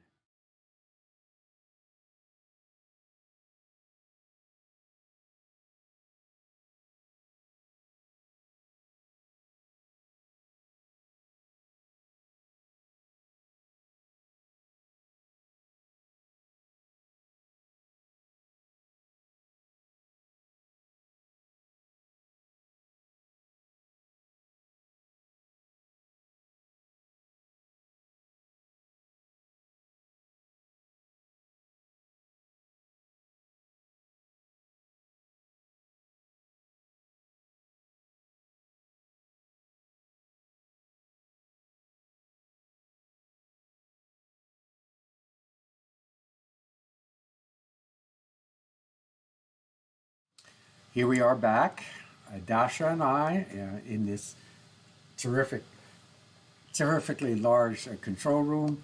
But we're pleased that you're with us still, and we're headed for a film now from one of the people who have submitted for a competitive prize. It's called Alezan, and we'll tell you more about it after you watch the film. Here we go.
We'll be back in just a minute.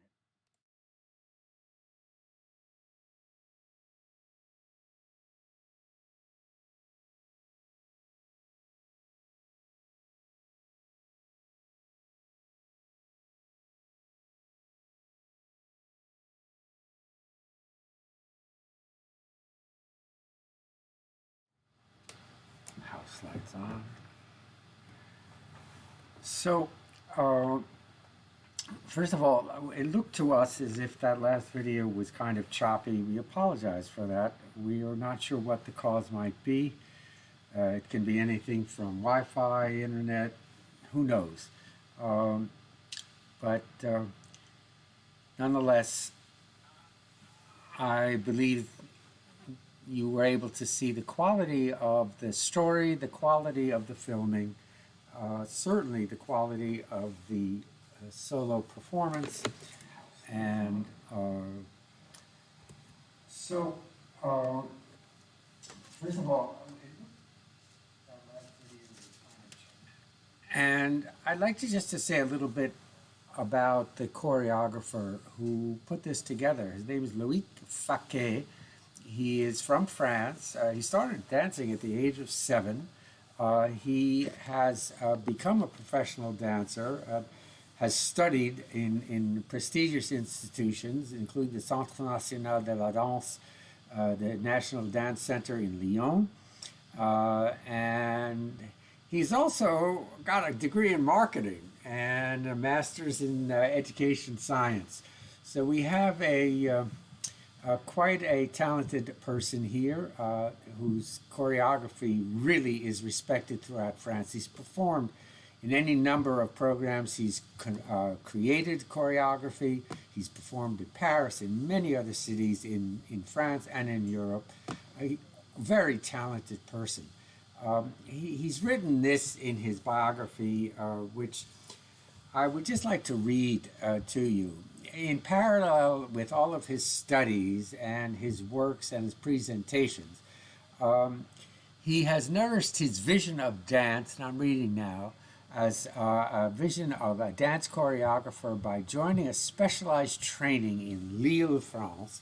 It's in the north of France, entitled Dance, Creativity, Improvisation, influenced by various choreographic trends, including Gaga, Hofesh, and Forsyth. He constantly questions the human condition, so he writes, in his choreographies. And in 2021, he created the video that you just saw, Alezan, and it was danced by Alizé Duvernois, and it has been designed purposely to be formed in a horse riding ring, and is being made into a short film. We thank Loïc for submitting this. He's competing for a prize. We think the dancer is wonderful, and so that's for this video.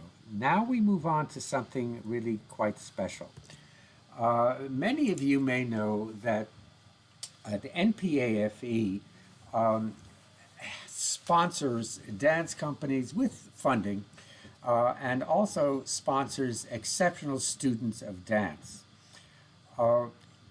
We have been sponsoring for the better part of a year now a young dance student from Ukraine. Specifically, she is from the town just west of Kiev, Bucha, which was one of the first places that the Russians landed and committed horrible, horrible crimes.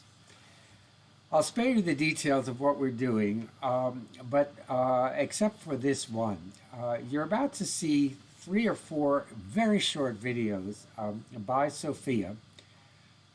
She was evacuated from Ukraine a few months ago. She was selected by the Princess Grace Academy, one of the leading ballet academies in the world, to study there. And she's now a full-time student in Cannes, France, at the Hightower Academy. Those of you who know ballet and dance know both names. All we can say about Sophia and about her parents, with whom we've become very close, is that they are brave people, proud people, courageous people, and people who, like most of their countrymen, are determined that Ukraine remain free from Russian aggression and that it enjoys a prosperous future. With no more than that, we're going to show you some videos. Keep in mind that Sophia created all that you are about to see.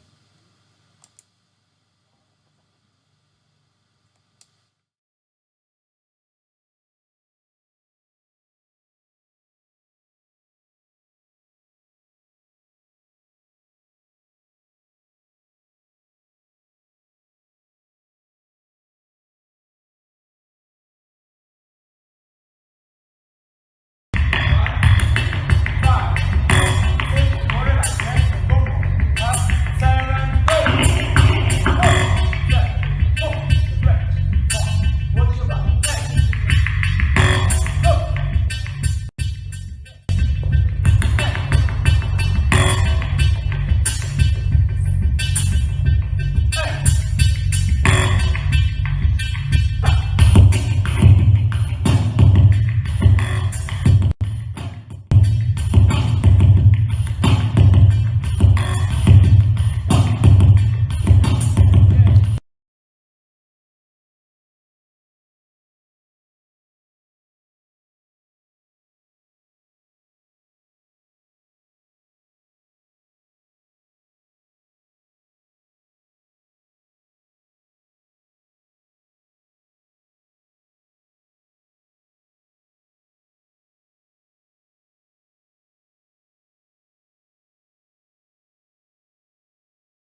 Folks, I'm sorry. We've interrupted the streaming of Fear.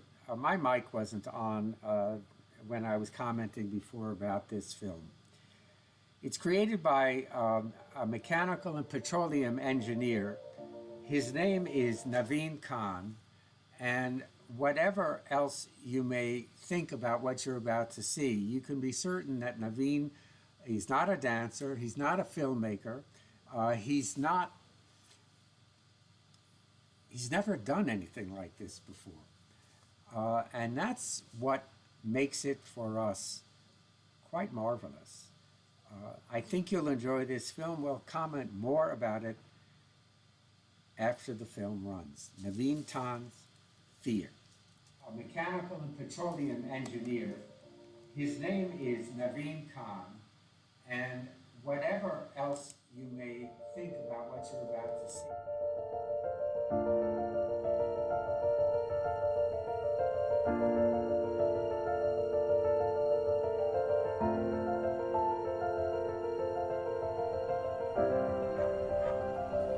Ever wonder why your parents named you the way they did? Well, my parents named me Lucy. Plain, mediocre Lucy.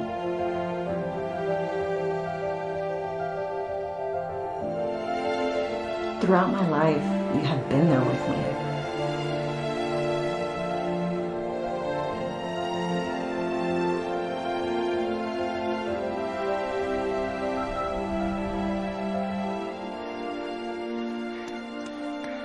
Because of you, I have run away from pretty much everything. You keep me safe. Safe from disappointment. Safe from failing. Safe from myself.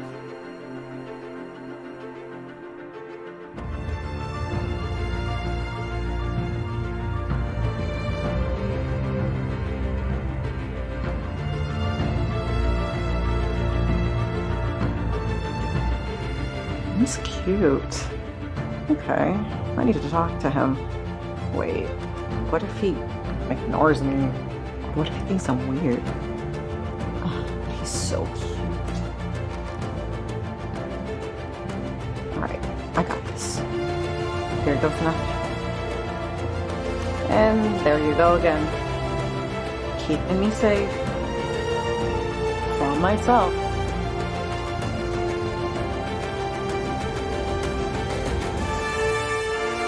Dancing is my life. When I'm dancing, the whole world disappears. But you have always told me that I would not make it. That I'm not good enough. You never will be.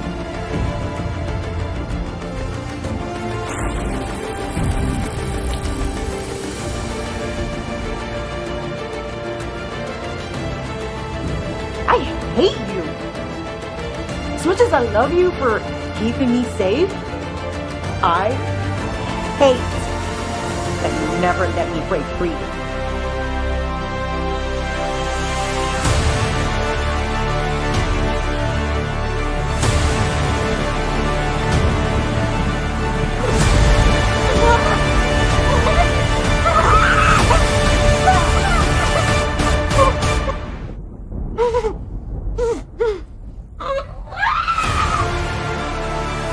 I need to break free.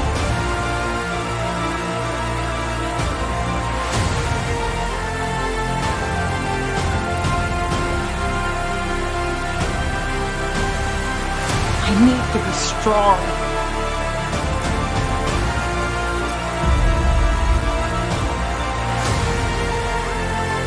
I need to fight.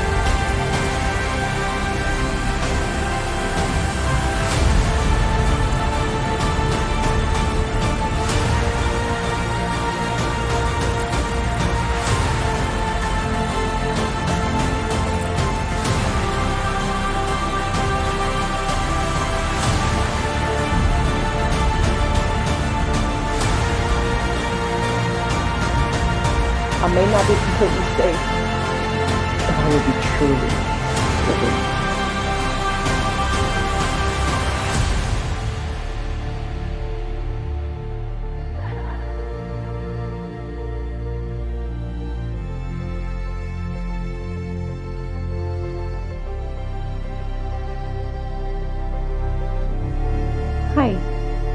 My name is Lucy.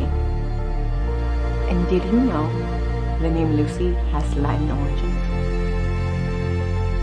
It means light.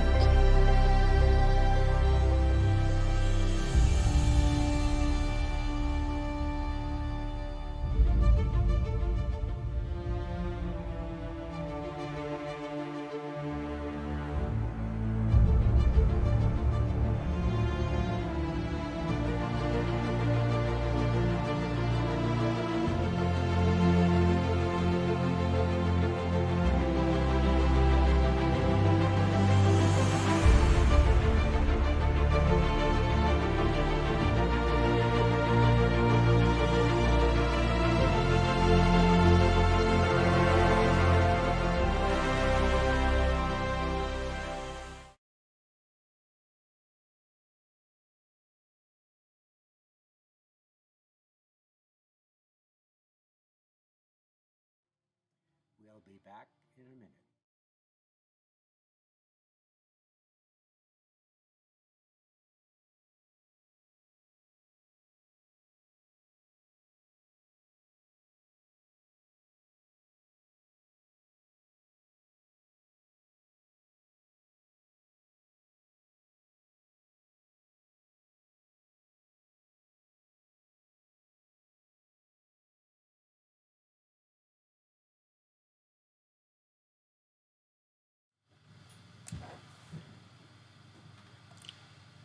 Well, we were watching this again. We've seen it before as we looked at submissions. And even as we watch it now, we're saying to ourselves, here's a person who loves photography, he's never done a project like this, and who has created an amazing dance film. It's a contender for a prize, and we're lucky to have Naveen's work as part of the festival.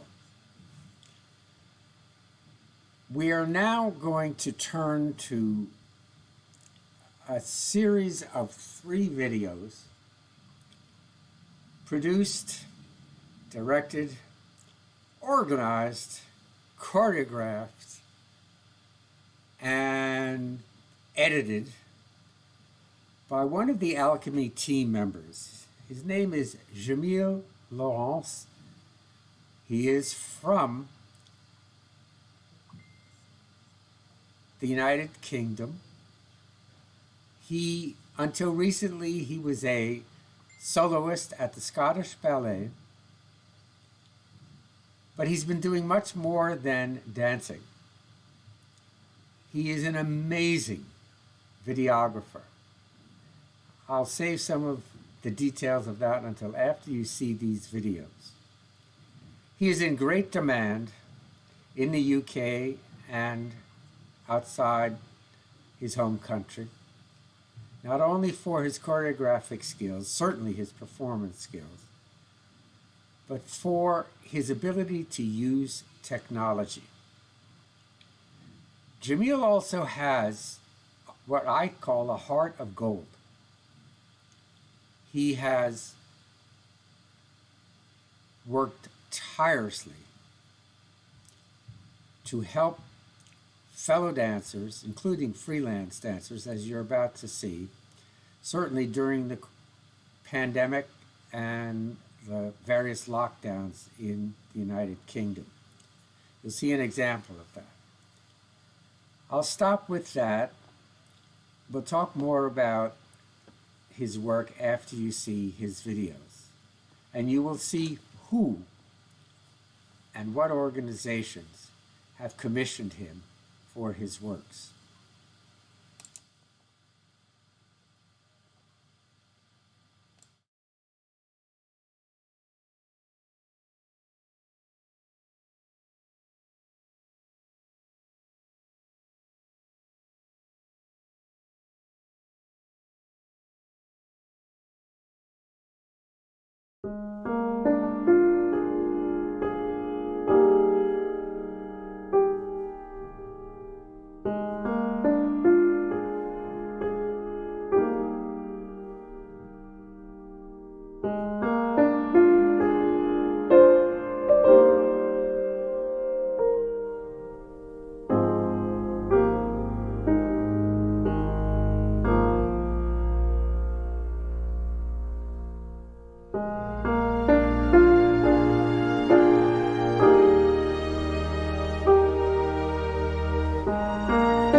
We'll be back online in just a minute.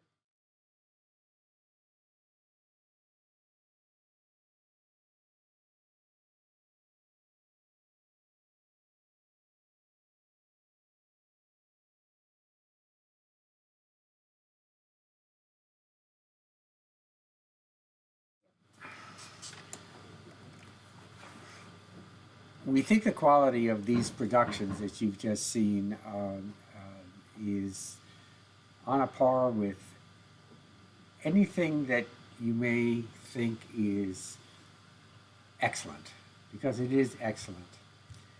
Jamil is an unusual person in that, for example, in the video Flight, the last video you saw, Jamil not only shot it, choreographed it, edited it, but he got 43 dancers together to do this and to rehearse it. The quality of these productions. Not only that, but some of the dancers that you saw are leading ballet dancers in the United Kingdom. Principal dancers at the one or more of the three best ballet companies, including the Scottish Ballet. All of these people came together not because they were being paid, and instead because they value and treasure working with Jamil. We know that from others who have told us about Jamil and how he inspires them to do their best. We are very lucky to have Jamil on our team. He's not competing for a prize with these videos. He knows that. Sorry, Jamil. But we look to the future and our own productions with Jamil being one of our key guiding stars. The next set of videos that we're going to show you are from a really unusually talented Italian filmmaker, choreographer, and dancer. Her name is Roberta Riontino. Roberta is one cool person. My favorite photo of Roberta is with her in her black boots, her black motorcycle jacket, with one leg up on her all-black motorbike in Amsterdam. She owns the place, or so it seems. You'll see why. We had picked one of her videos just to include in the film festival, but then she submitted another one, and that one is competing for a prize. The two films that you're going to see are Prey, which is competing for an award, and one that she had done just before Prey, which we found and we loved, called KNT. I hope you enjoy what you're about to see.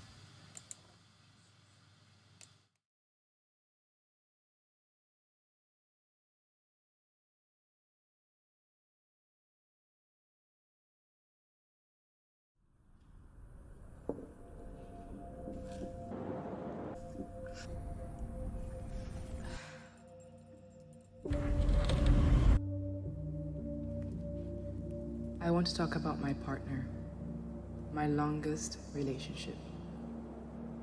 Battles my unspoken emotions, anger, love, joy, keeps my head spinning in motions. I want to talk about my partner, average beauty, chaotic compared to standard. Her name, you ask? I dare not to tell. You see, whenever I speak about her, she drags me back to hell. I want to talk about my partner. Long nights, no sleep. She loves to leave me on my own 2 feet. I want to talk about my partner. Crazy if you ask me. Definitely a party crasher. As soon as I see clear, she reminds me that my vision is her favorite toy. A true living disaster. I want to talk about my partner. She makes my body shake, inch to inch, carelessly from within. I want to talk about my partner, my longest relationship. When she is around, I can barely breathe, facing me like a monster from a myth. I carry her around me, heavy like concrete. Try not to stumble on the way. quite hard because I am her favorite prey. I am an ongoing feast. That's why she never wants to leave.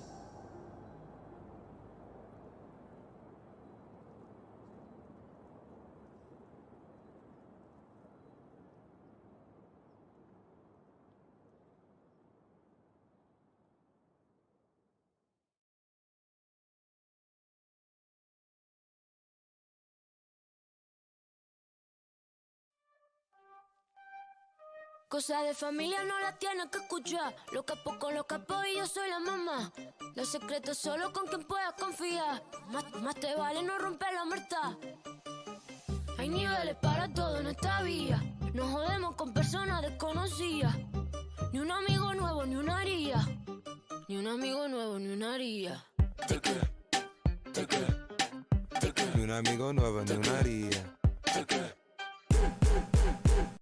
Ni un amigo nuevo, ni una haría. Asome en la cara, Gaspar Noé. Tono dispara, la vacía. Vivía, Dolce Vita. Mi mandita duro, dinamita. Tatuada de pie hasta la nuca. Vestida de negro como Kika. Vivía, Dolce Vita. Mi mandita duro, dinamita. Leche con azúcar. Ella tiene mentira brazuca. Esa mami es una chi. Cosas de familia no las tienes que escuchar. Los capos con los capos y yo soy la mamá. Los secretos solo con quien puedo confiar. Más te vale no romper la muerta.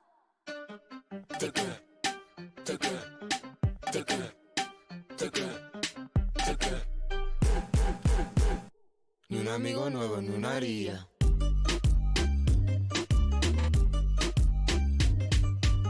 La Rosalía. Ni un amigo nuevo, ni una haría.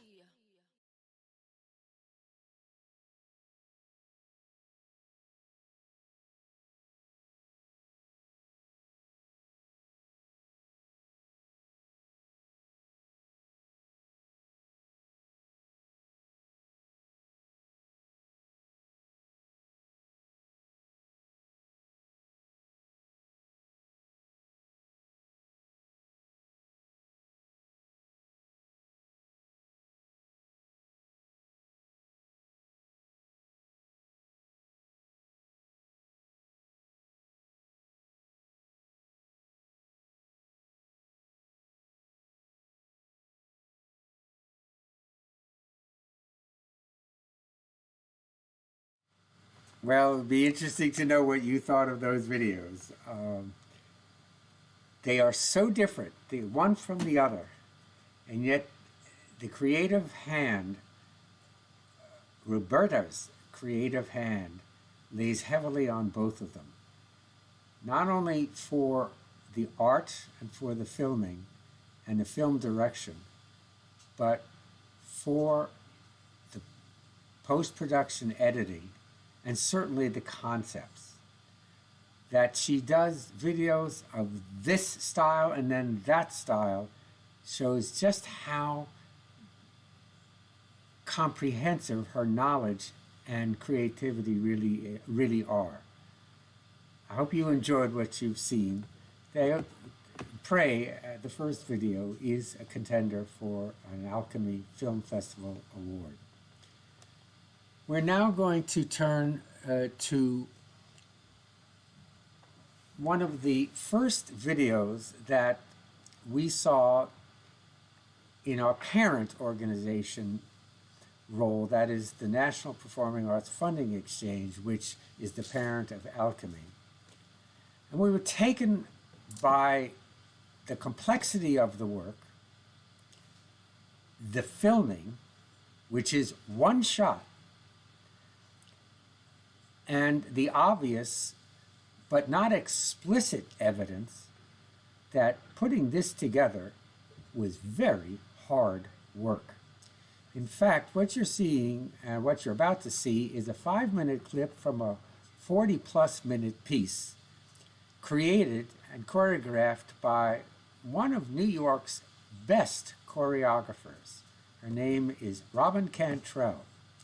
Robin is a creative force, respected here and everywhere.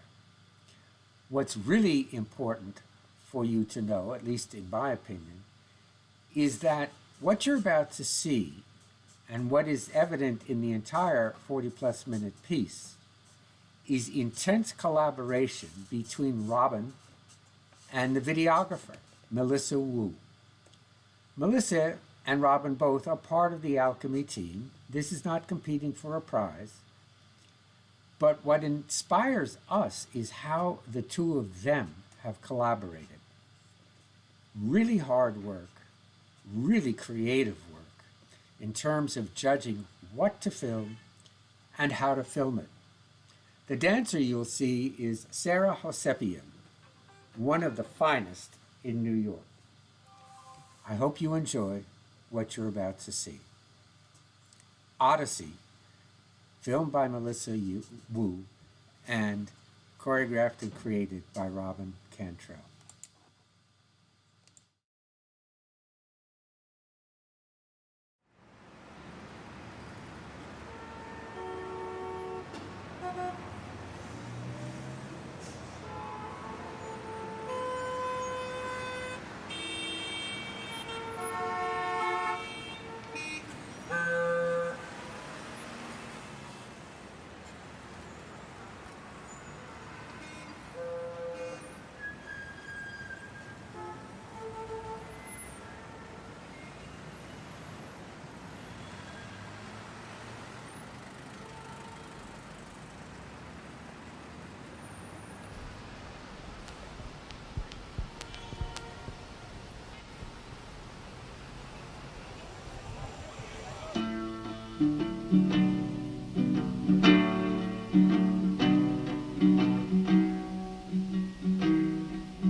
One song to the depths, can you say no?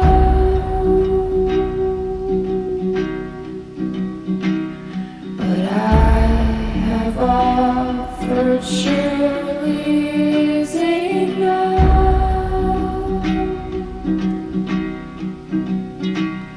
Do what you will with me, I am not bothered.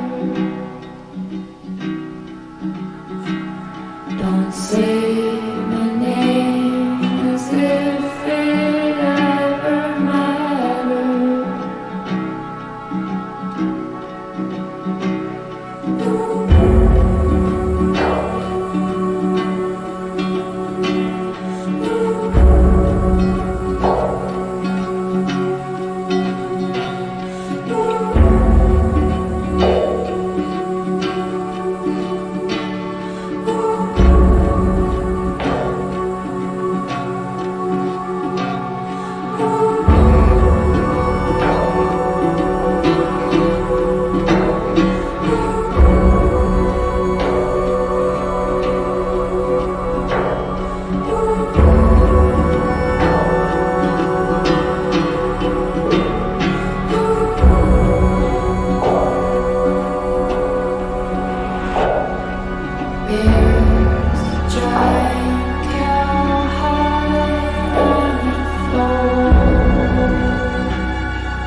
Now from Canada, very unusual film, created by a wonderful choreographer and dancer, Sarah Harton.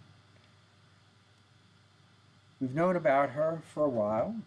She submitted this film. It's in contention for a prize.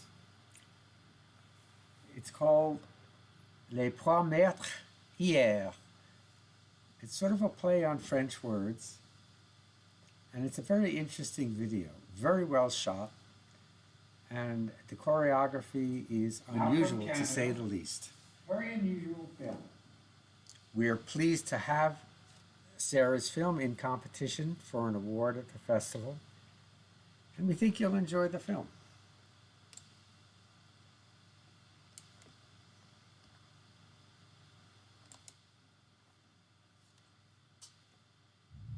It's called One. Les Trois Maîtres One. Hier. One. Sort of a play on French words.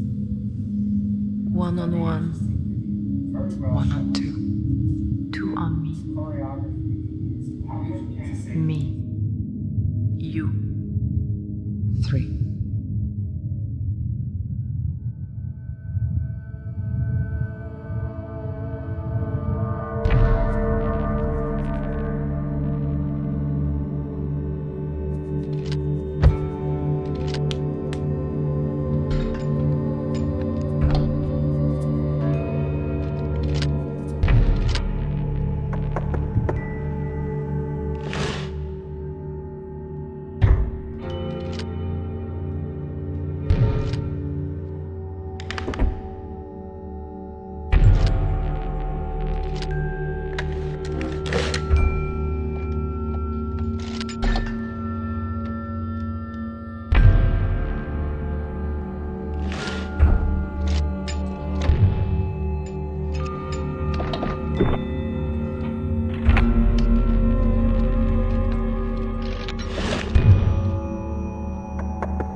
For each fall, fumble and stumble, I clap the dust off my hands and knees, and I get up again. One step, then another. And when I feel I can't go any longer from the pain, from the battery of blows, one more step, and another. Despite the deluge of insults meant to tear me down, I get up. Despite all these scars from injuries meant to dislodge my soul. I take another step. Then there was this day that blindsided me. The day that destabilized the ground underneath me. The day that brought the challenge of the questions. Have you ever met the best part of yourself? The worst. The worst? Have they known of each other? Have they met? Have they collided against each other? Have they become interchangeable? That day when everything changed. Who was I then? Who am I now? Is there still semblance of myself?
we'll be back shortly.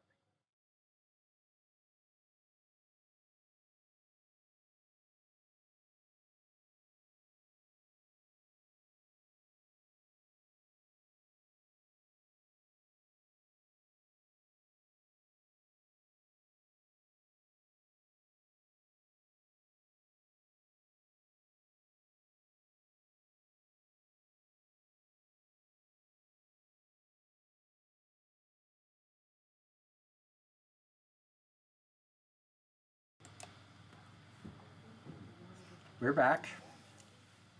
We've got just a few films left to show. But what you're about to see is something special.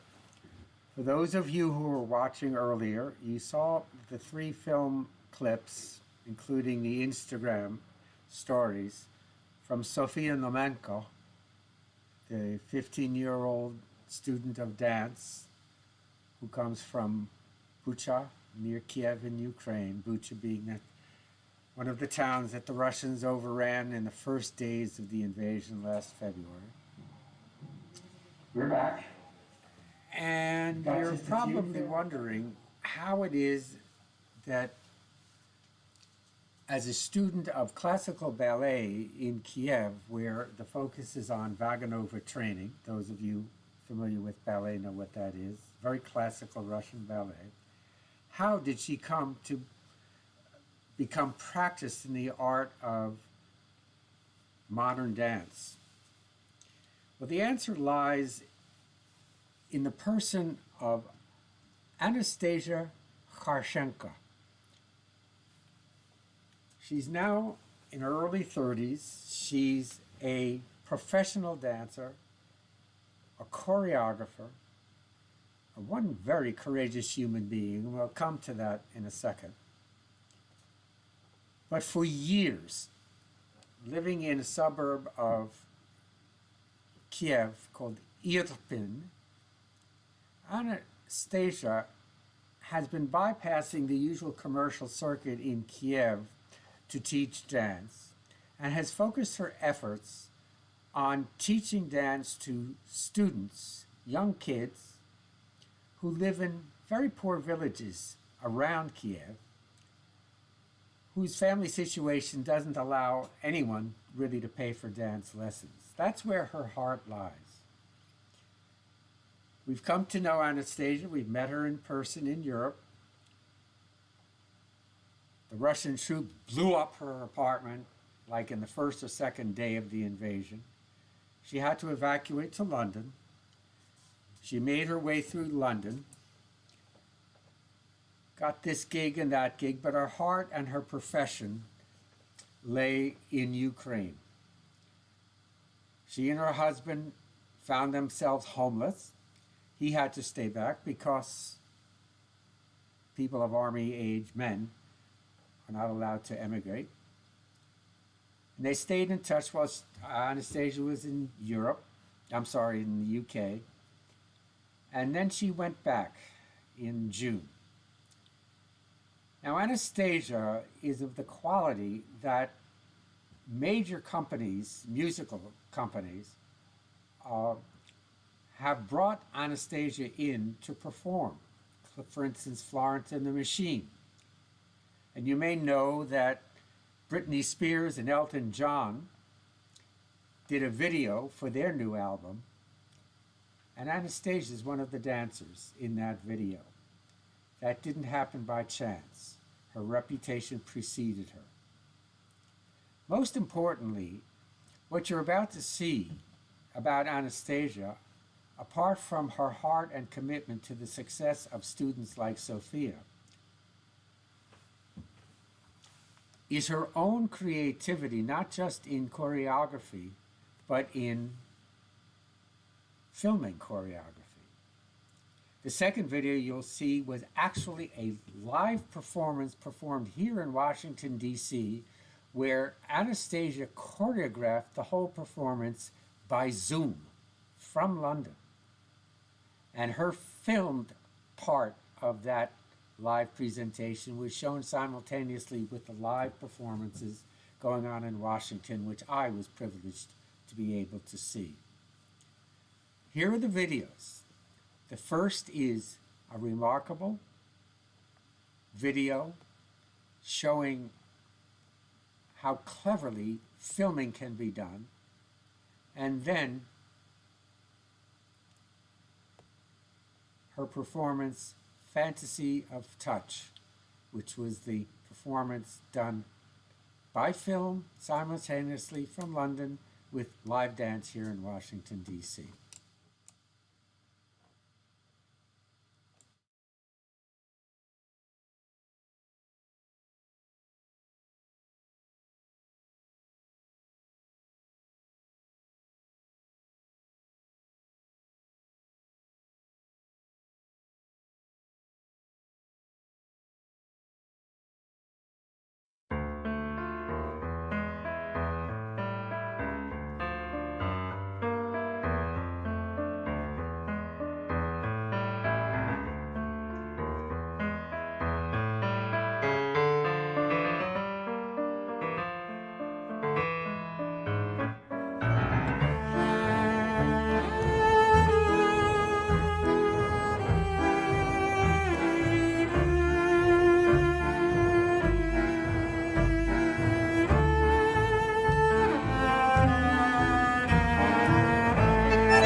You're just too good to be true.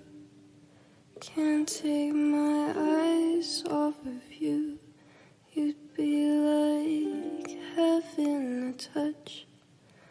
I wanna hold you so much. At long last love has arrived, and I thank God I'm alive. You're just too good to be true. Can't take my eyes off of you.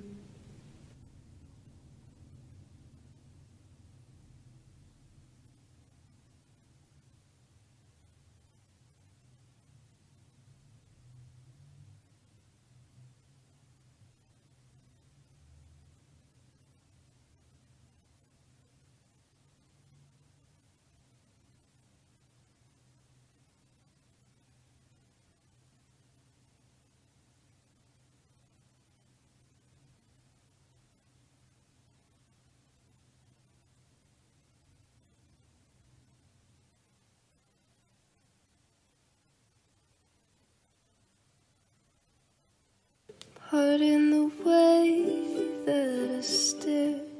There's nothing else to compare.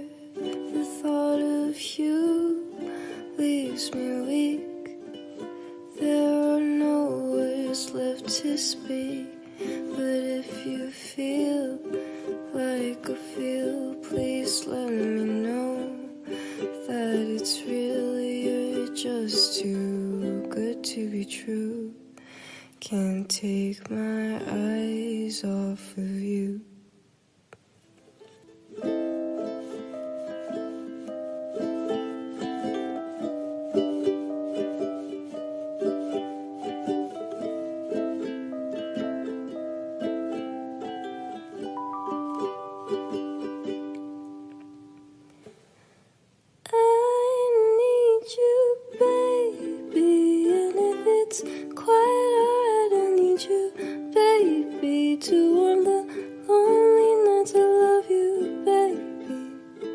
Trust me when I say, oh pretty baby, don't let me down. I pray, oh pretty baby, now that I found you, stay and let me love you, baby, let me love you.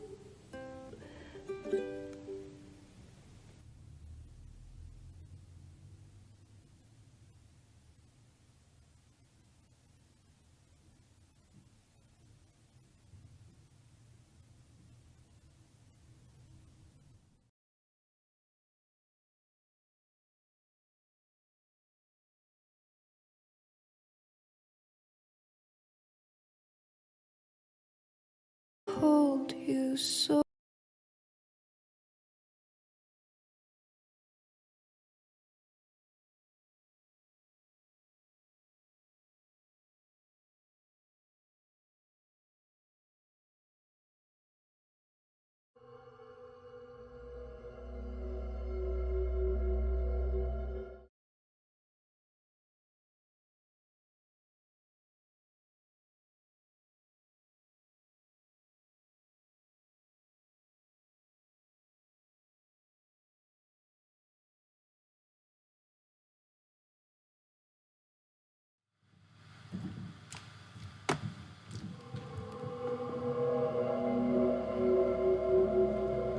Well, you can see there are a couple of snippets here of videos that we pressed the wrong buttons, but we're back. And now we're getting close to the end of the festival. But you're about to see a submission for the festival from a former principal dancer in British Columbia, Simone Orlando, who is now artistic director of her own ballet company in Kelowna, British Columbia, Kelowna Ballet. She has submitted this as an example of the production of a relatively small ballet company whose quality is known throughout Canada. And we're about to introduce her to U.S. audiences here. I have my own views of this video. I've shared this with Miss Orlando, and in some, they are that the production quality of what you're about to see is on a par with the best 2D immersive videos we've ever seen focused on dance. I personally believe that the Scottish Ballet is probably the master of filming dance in a 2D immersive way. The production that you're about to see is on a par with anything that the Scottish Ballet has produced, and the Scottish Ballet has produced incredibly impressive dance videos that are immersive in style. It's not clear that that's their intention, but they achieve it, and if by accident, so much the better. Certainly, Simone Orlando, in this performance called One With, achieves that success.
with you shortly.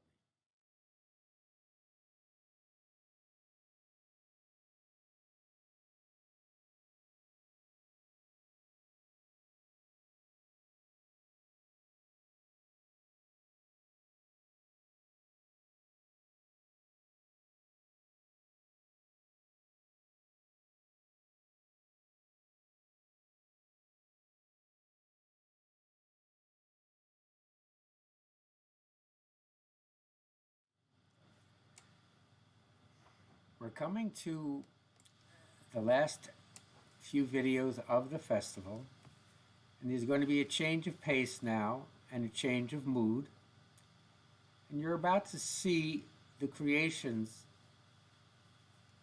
of a remarkable ballet dancer and choreographer.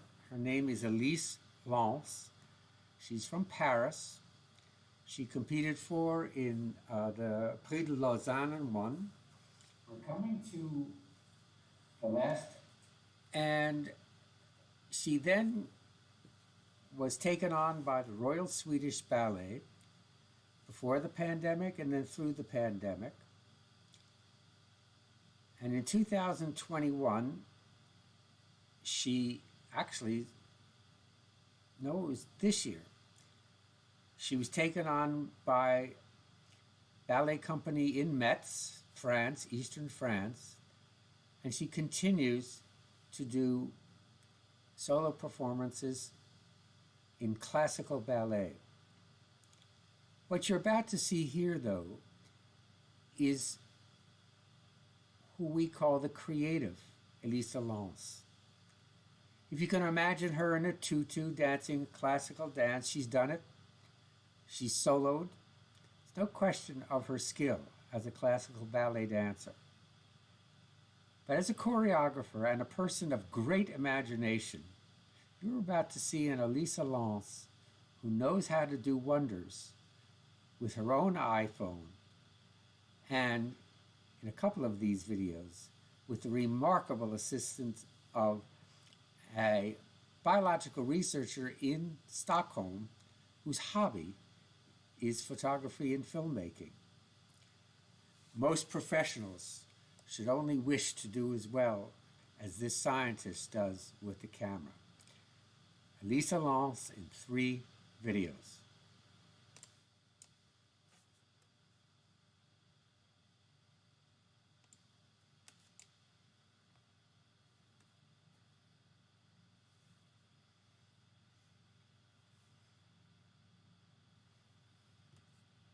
Is photography and filmmaking. Most professionals should only wish to do as well as this scientist does with the camera. Elise Lance in 3 videos.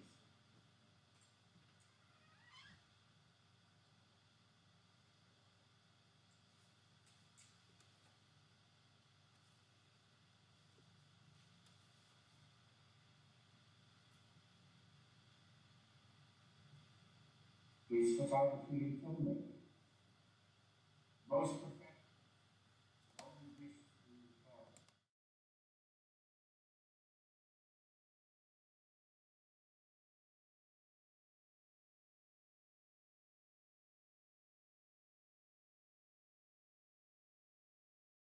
We're going to start these again.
moment of reflection by Elisa at the end of her time with the Swedish Ballet.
A word or two about Elisa before we move on to our last three videos. The third video that you saw was shot during lockdown in Stockholm. All the theaters were shut, people couldn't go outside, and what she portrayed in that video, eloquently we think, was the plight of a dancer who's basically locked out of her profession and her career and her passion. How she survived Elisa is the story that she told in that video. On to our last three videos. Emily Schoenbranch has submitted this video, Hollow Hearts. Emily is from this area in New York, but she's moved to Washington State, to Seattle. And she's embarking on a new venture where she's creating dance in that city. We've known Emily for a while. We didn't know that she was going to submit. She's competing for an award. And we were impressed by this video. We're pleased to share it with you. It's called Hollow Hearts. You ready? Yeah. Love never came easily to me. There were no fish swimming in my sea. I resigned myself to the fact that I will always love, never to be loved back. But that's okay. I know someday, when the sun has set, I will go dig up the dead, lift their bodies from their graves, and I'll lay them in my bed.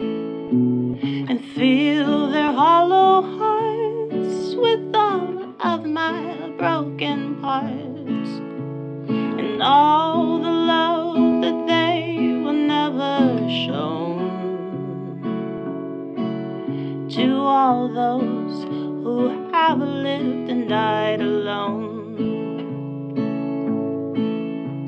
I guess I thought it couldn't really hurt to search the sweethearts underneath the dirt. Though they may be made of dust and bone, I will take them home from their lonely tombstone to be with me in the Dead Sea. When the sun has set, I will go dig up the dead, lift their bodies from their graves, and I'll lay them in my bed and fill their hollow hearts with all of my broken parts, and all the love that they were never shown. To all those who have lived and died alone.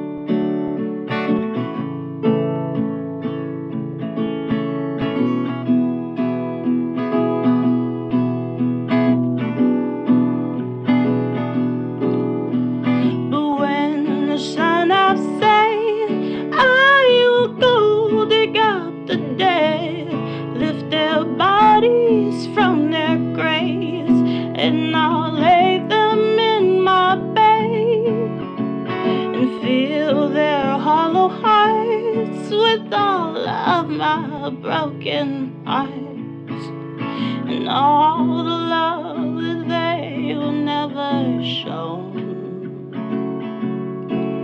To all those who have lived and died alone. To all those who have lived and died alone. To all those who have lived and died alone.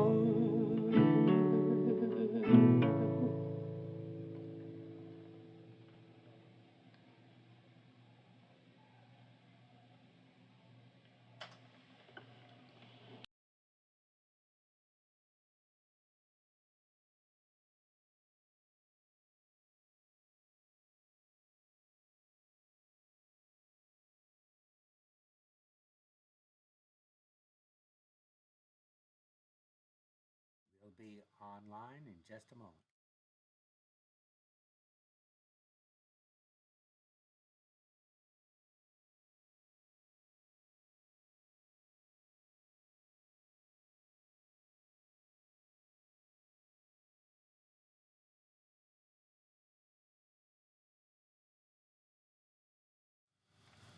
Well, we're down to our last two, and they're very interesting films. In fact, more than interesting. The first is a clip that we found from Scottish Ballet. You had heard me say before that, in my opinion, Scottish Ballet has produced perhaps the most compelling series of two-dimensional immersive videos. It's not clear to us that they intentionally were setting about creating immersive videos, and for all we know, they still don't use those terms, but we do. This video happens to date from 2015, that's 7-8 years ago. at a time where, for the most part, in fact, just about everywhere, the major ballet companies of the world, of which Scottish Ballet is one, were still producing videos in proscenium style. That is to say, one or more cameras filming a dance performance, ballet, modern dance, contemporary ballet, from start to finish, with nice camera work, good for that type of filming, but with no effort to try to bring forth the real movement, the passion, even the sweat or the breathing of the performers. So we watched it, and we watch those videos even today for entertainment. We love ballet, we love contemporary ballet, we love modern dance, and we watch these, what I would call normal videos, for entertainment. What you're about to see by Scottish Ballet from 7-8 years ago was and is an example of what they were already used to doing. Whatever else it is, it's certainly not proscenium. This is one of 3 short clips, and I think you'll enjoy it. We're only running one.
whatever you were watching there, you were not watching a performance. You were watching dance, dancers, film, videography, and extraordinary post-production editing. That's what we look for in Alchemy. Certainly Scottish Ballet has a budget to do wonders, and it channels a lot of its budget work in dance toward remarkable filmmaking. No question about it. At the same time, I would like to just return for a moment before our last video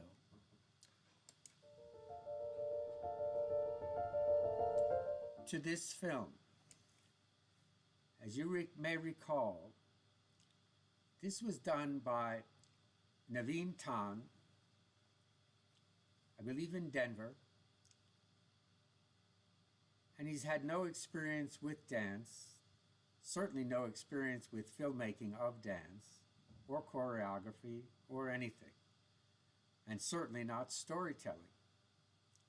His films, to the extent he's made films, are documentaries. This was his first attempt. And that's what's remarkable about many of the videos that we've seen here. Likewise, if we talk about one with, the video from Ballet Kelowna. I'm going to speed this up a little bit so that you can begin to see some of the scenes. You can't hear the music, but these are two interesting aspects of this film. Neither the director nor the filmmaker had ever done filming in dance. Simone Orlando choreographed this, but she also directed the production. She directed the filmmaker. The filmmaker had never filmed dance, ever. And as a consequence, we have a production here which surprised even the videographer, Orlando, the dancers, and it shows what people can do when they have the dream to create something special, even if they've never done it before. That's what's remarkable about a lot of the films that we've seen today.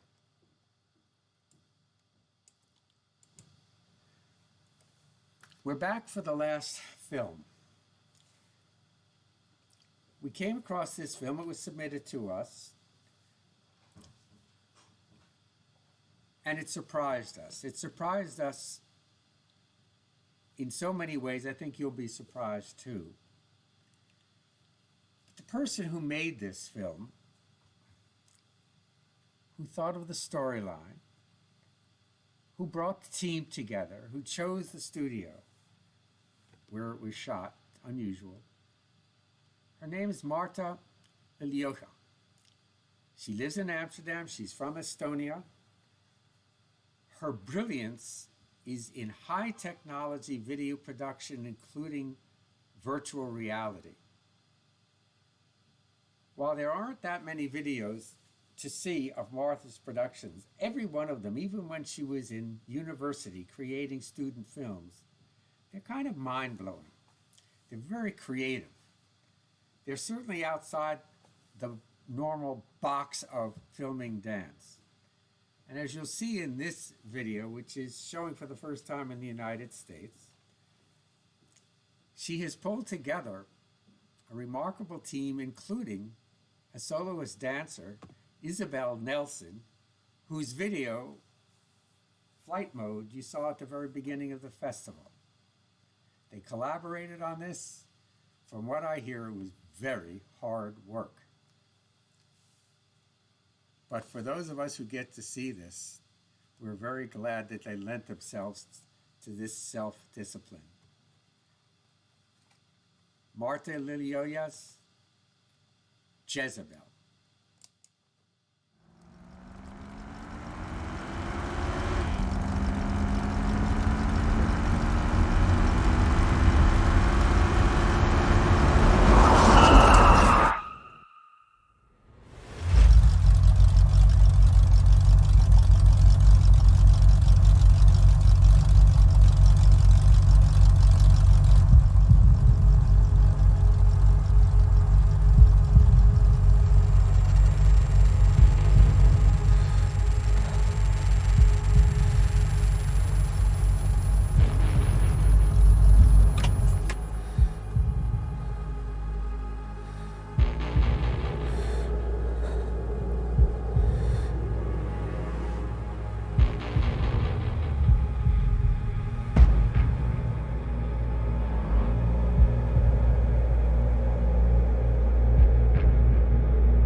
be back with you in just 30 seconds.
We're at the end, but not quite the end of the film festival, because we're fortunate to have, as you can see, someone a little bit more photogenic than me.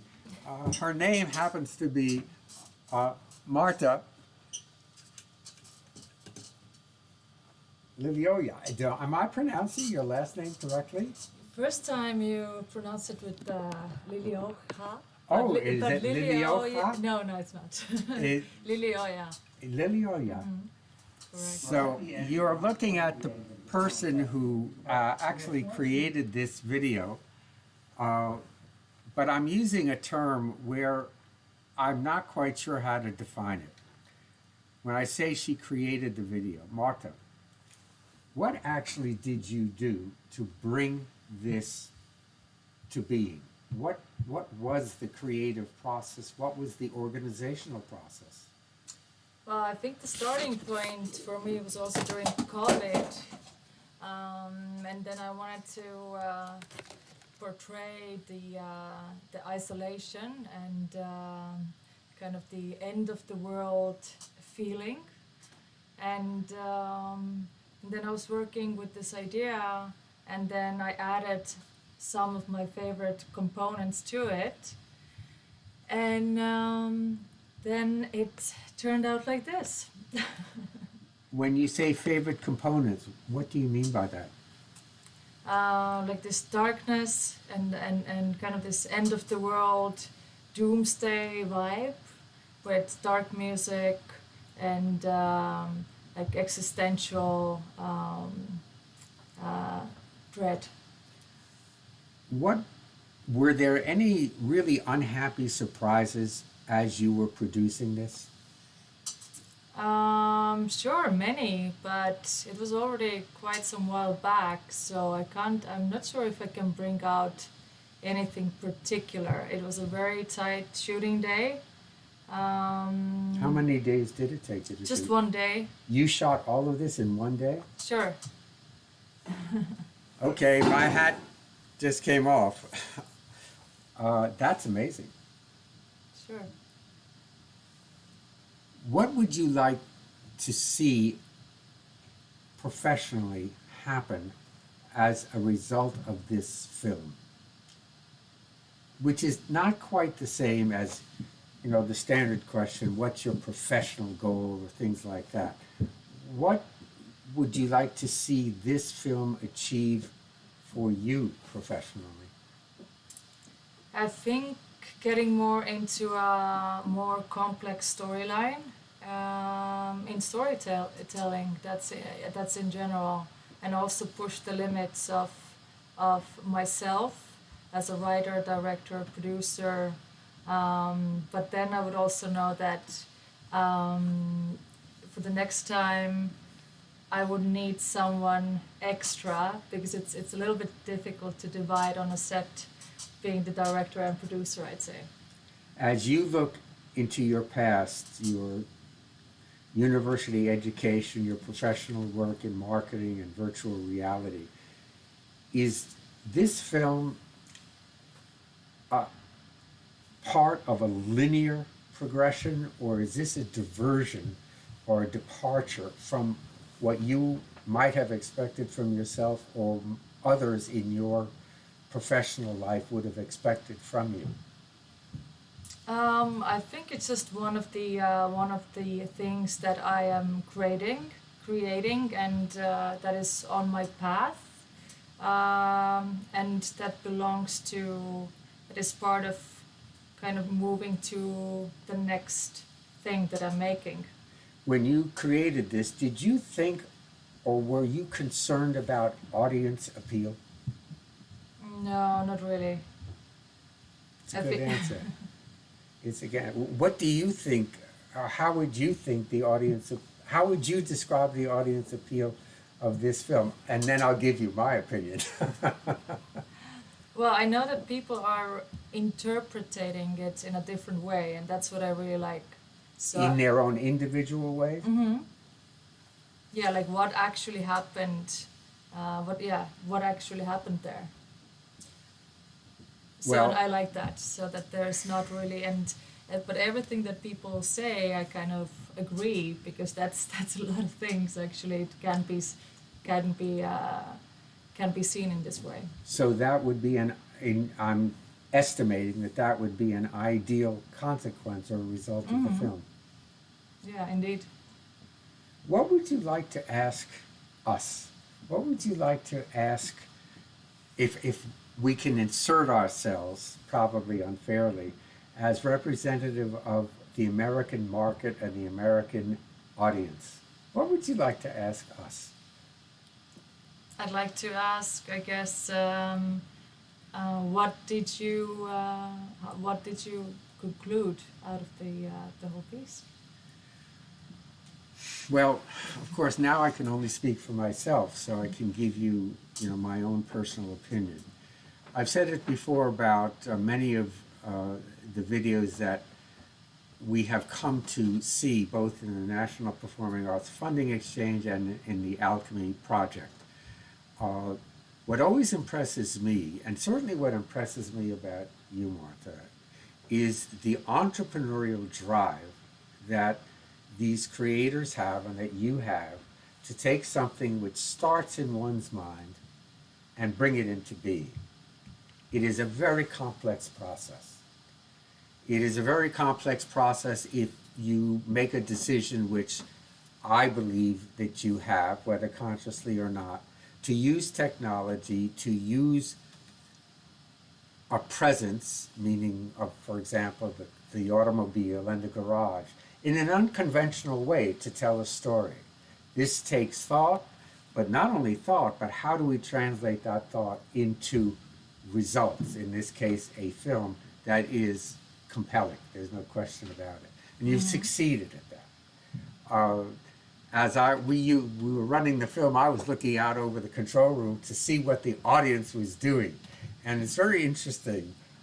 There's one indication of whether they're really drawn into this and immersed into it, which is, of course, what we focus on in AAlchemy. And that is if they're leaning forward in their seats. And they were. I, of course, have seen this video several times. I still lean forward because each time I see something different. You fascinate people with this filmmaking. You succeed at that. Marta knows that I have said to her before that I consider her to be a take no prisoners person. She cracks a whip and she expects people to work hard to achieve perfection. Am I saying that correctly? Definitely, sure. And I believe at one point I said to her, "That's an admirable trait." At which point she says, "Please tell my mother that." Did I really say that? Yeah. I don't think so. So it's hard driving, no compromises, and we're very grateful that you came across the ocean to be here for this. Marta, thank you. It's a professional and personal pleasure to know you, and we hope to be collaborating with you in the future. Thank you so much for the whole festival and for everything. Yeah, it's a pleasure. New York City has been amazing. Oh, that's right. This is Marta's first visit to the U.S. So No, it's not to New York. I'm sorry? To New York it is Oh, the to New first. York. Oh, Mhm. so you've been to the U.S. before. Oh, well then, this is a cakewalk for you. Sure, sure. Marta, thank you very much. Thank you very much, Cliff. Thank you. And folks, thank you for paying attention. Alchemy's vision is to bring videos like the ones that you've seen into the spotlight with major streamers, HBO, Netflix, and Amazon. These videos will be streamed on Amazon. We're working to get them onto Netflix and HBO as well. And in that regard, the future videos that either we commission or commissioned by others, but that fit this notion of immersive 2D filmmaking, particularly with dance, those will be streamed as well. Again, thank you. This has been a pleasure. As you can see, we've made some mistakes. This was our first film festival. The next one, we will have it brighter in the control room. We will have a better audio, and we will have terrific videos.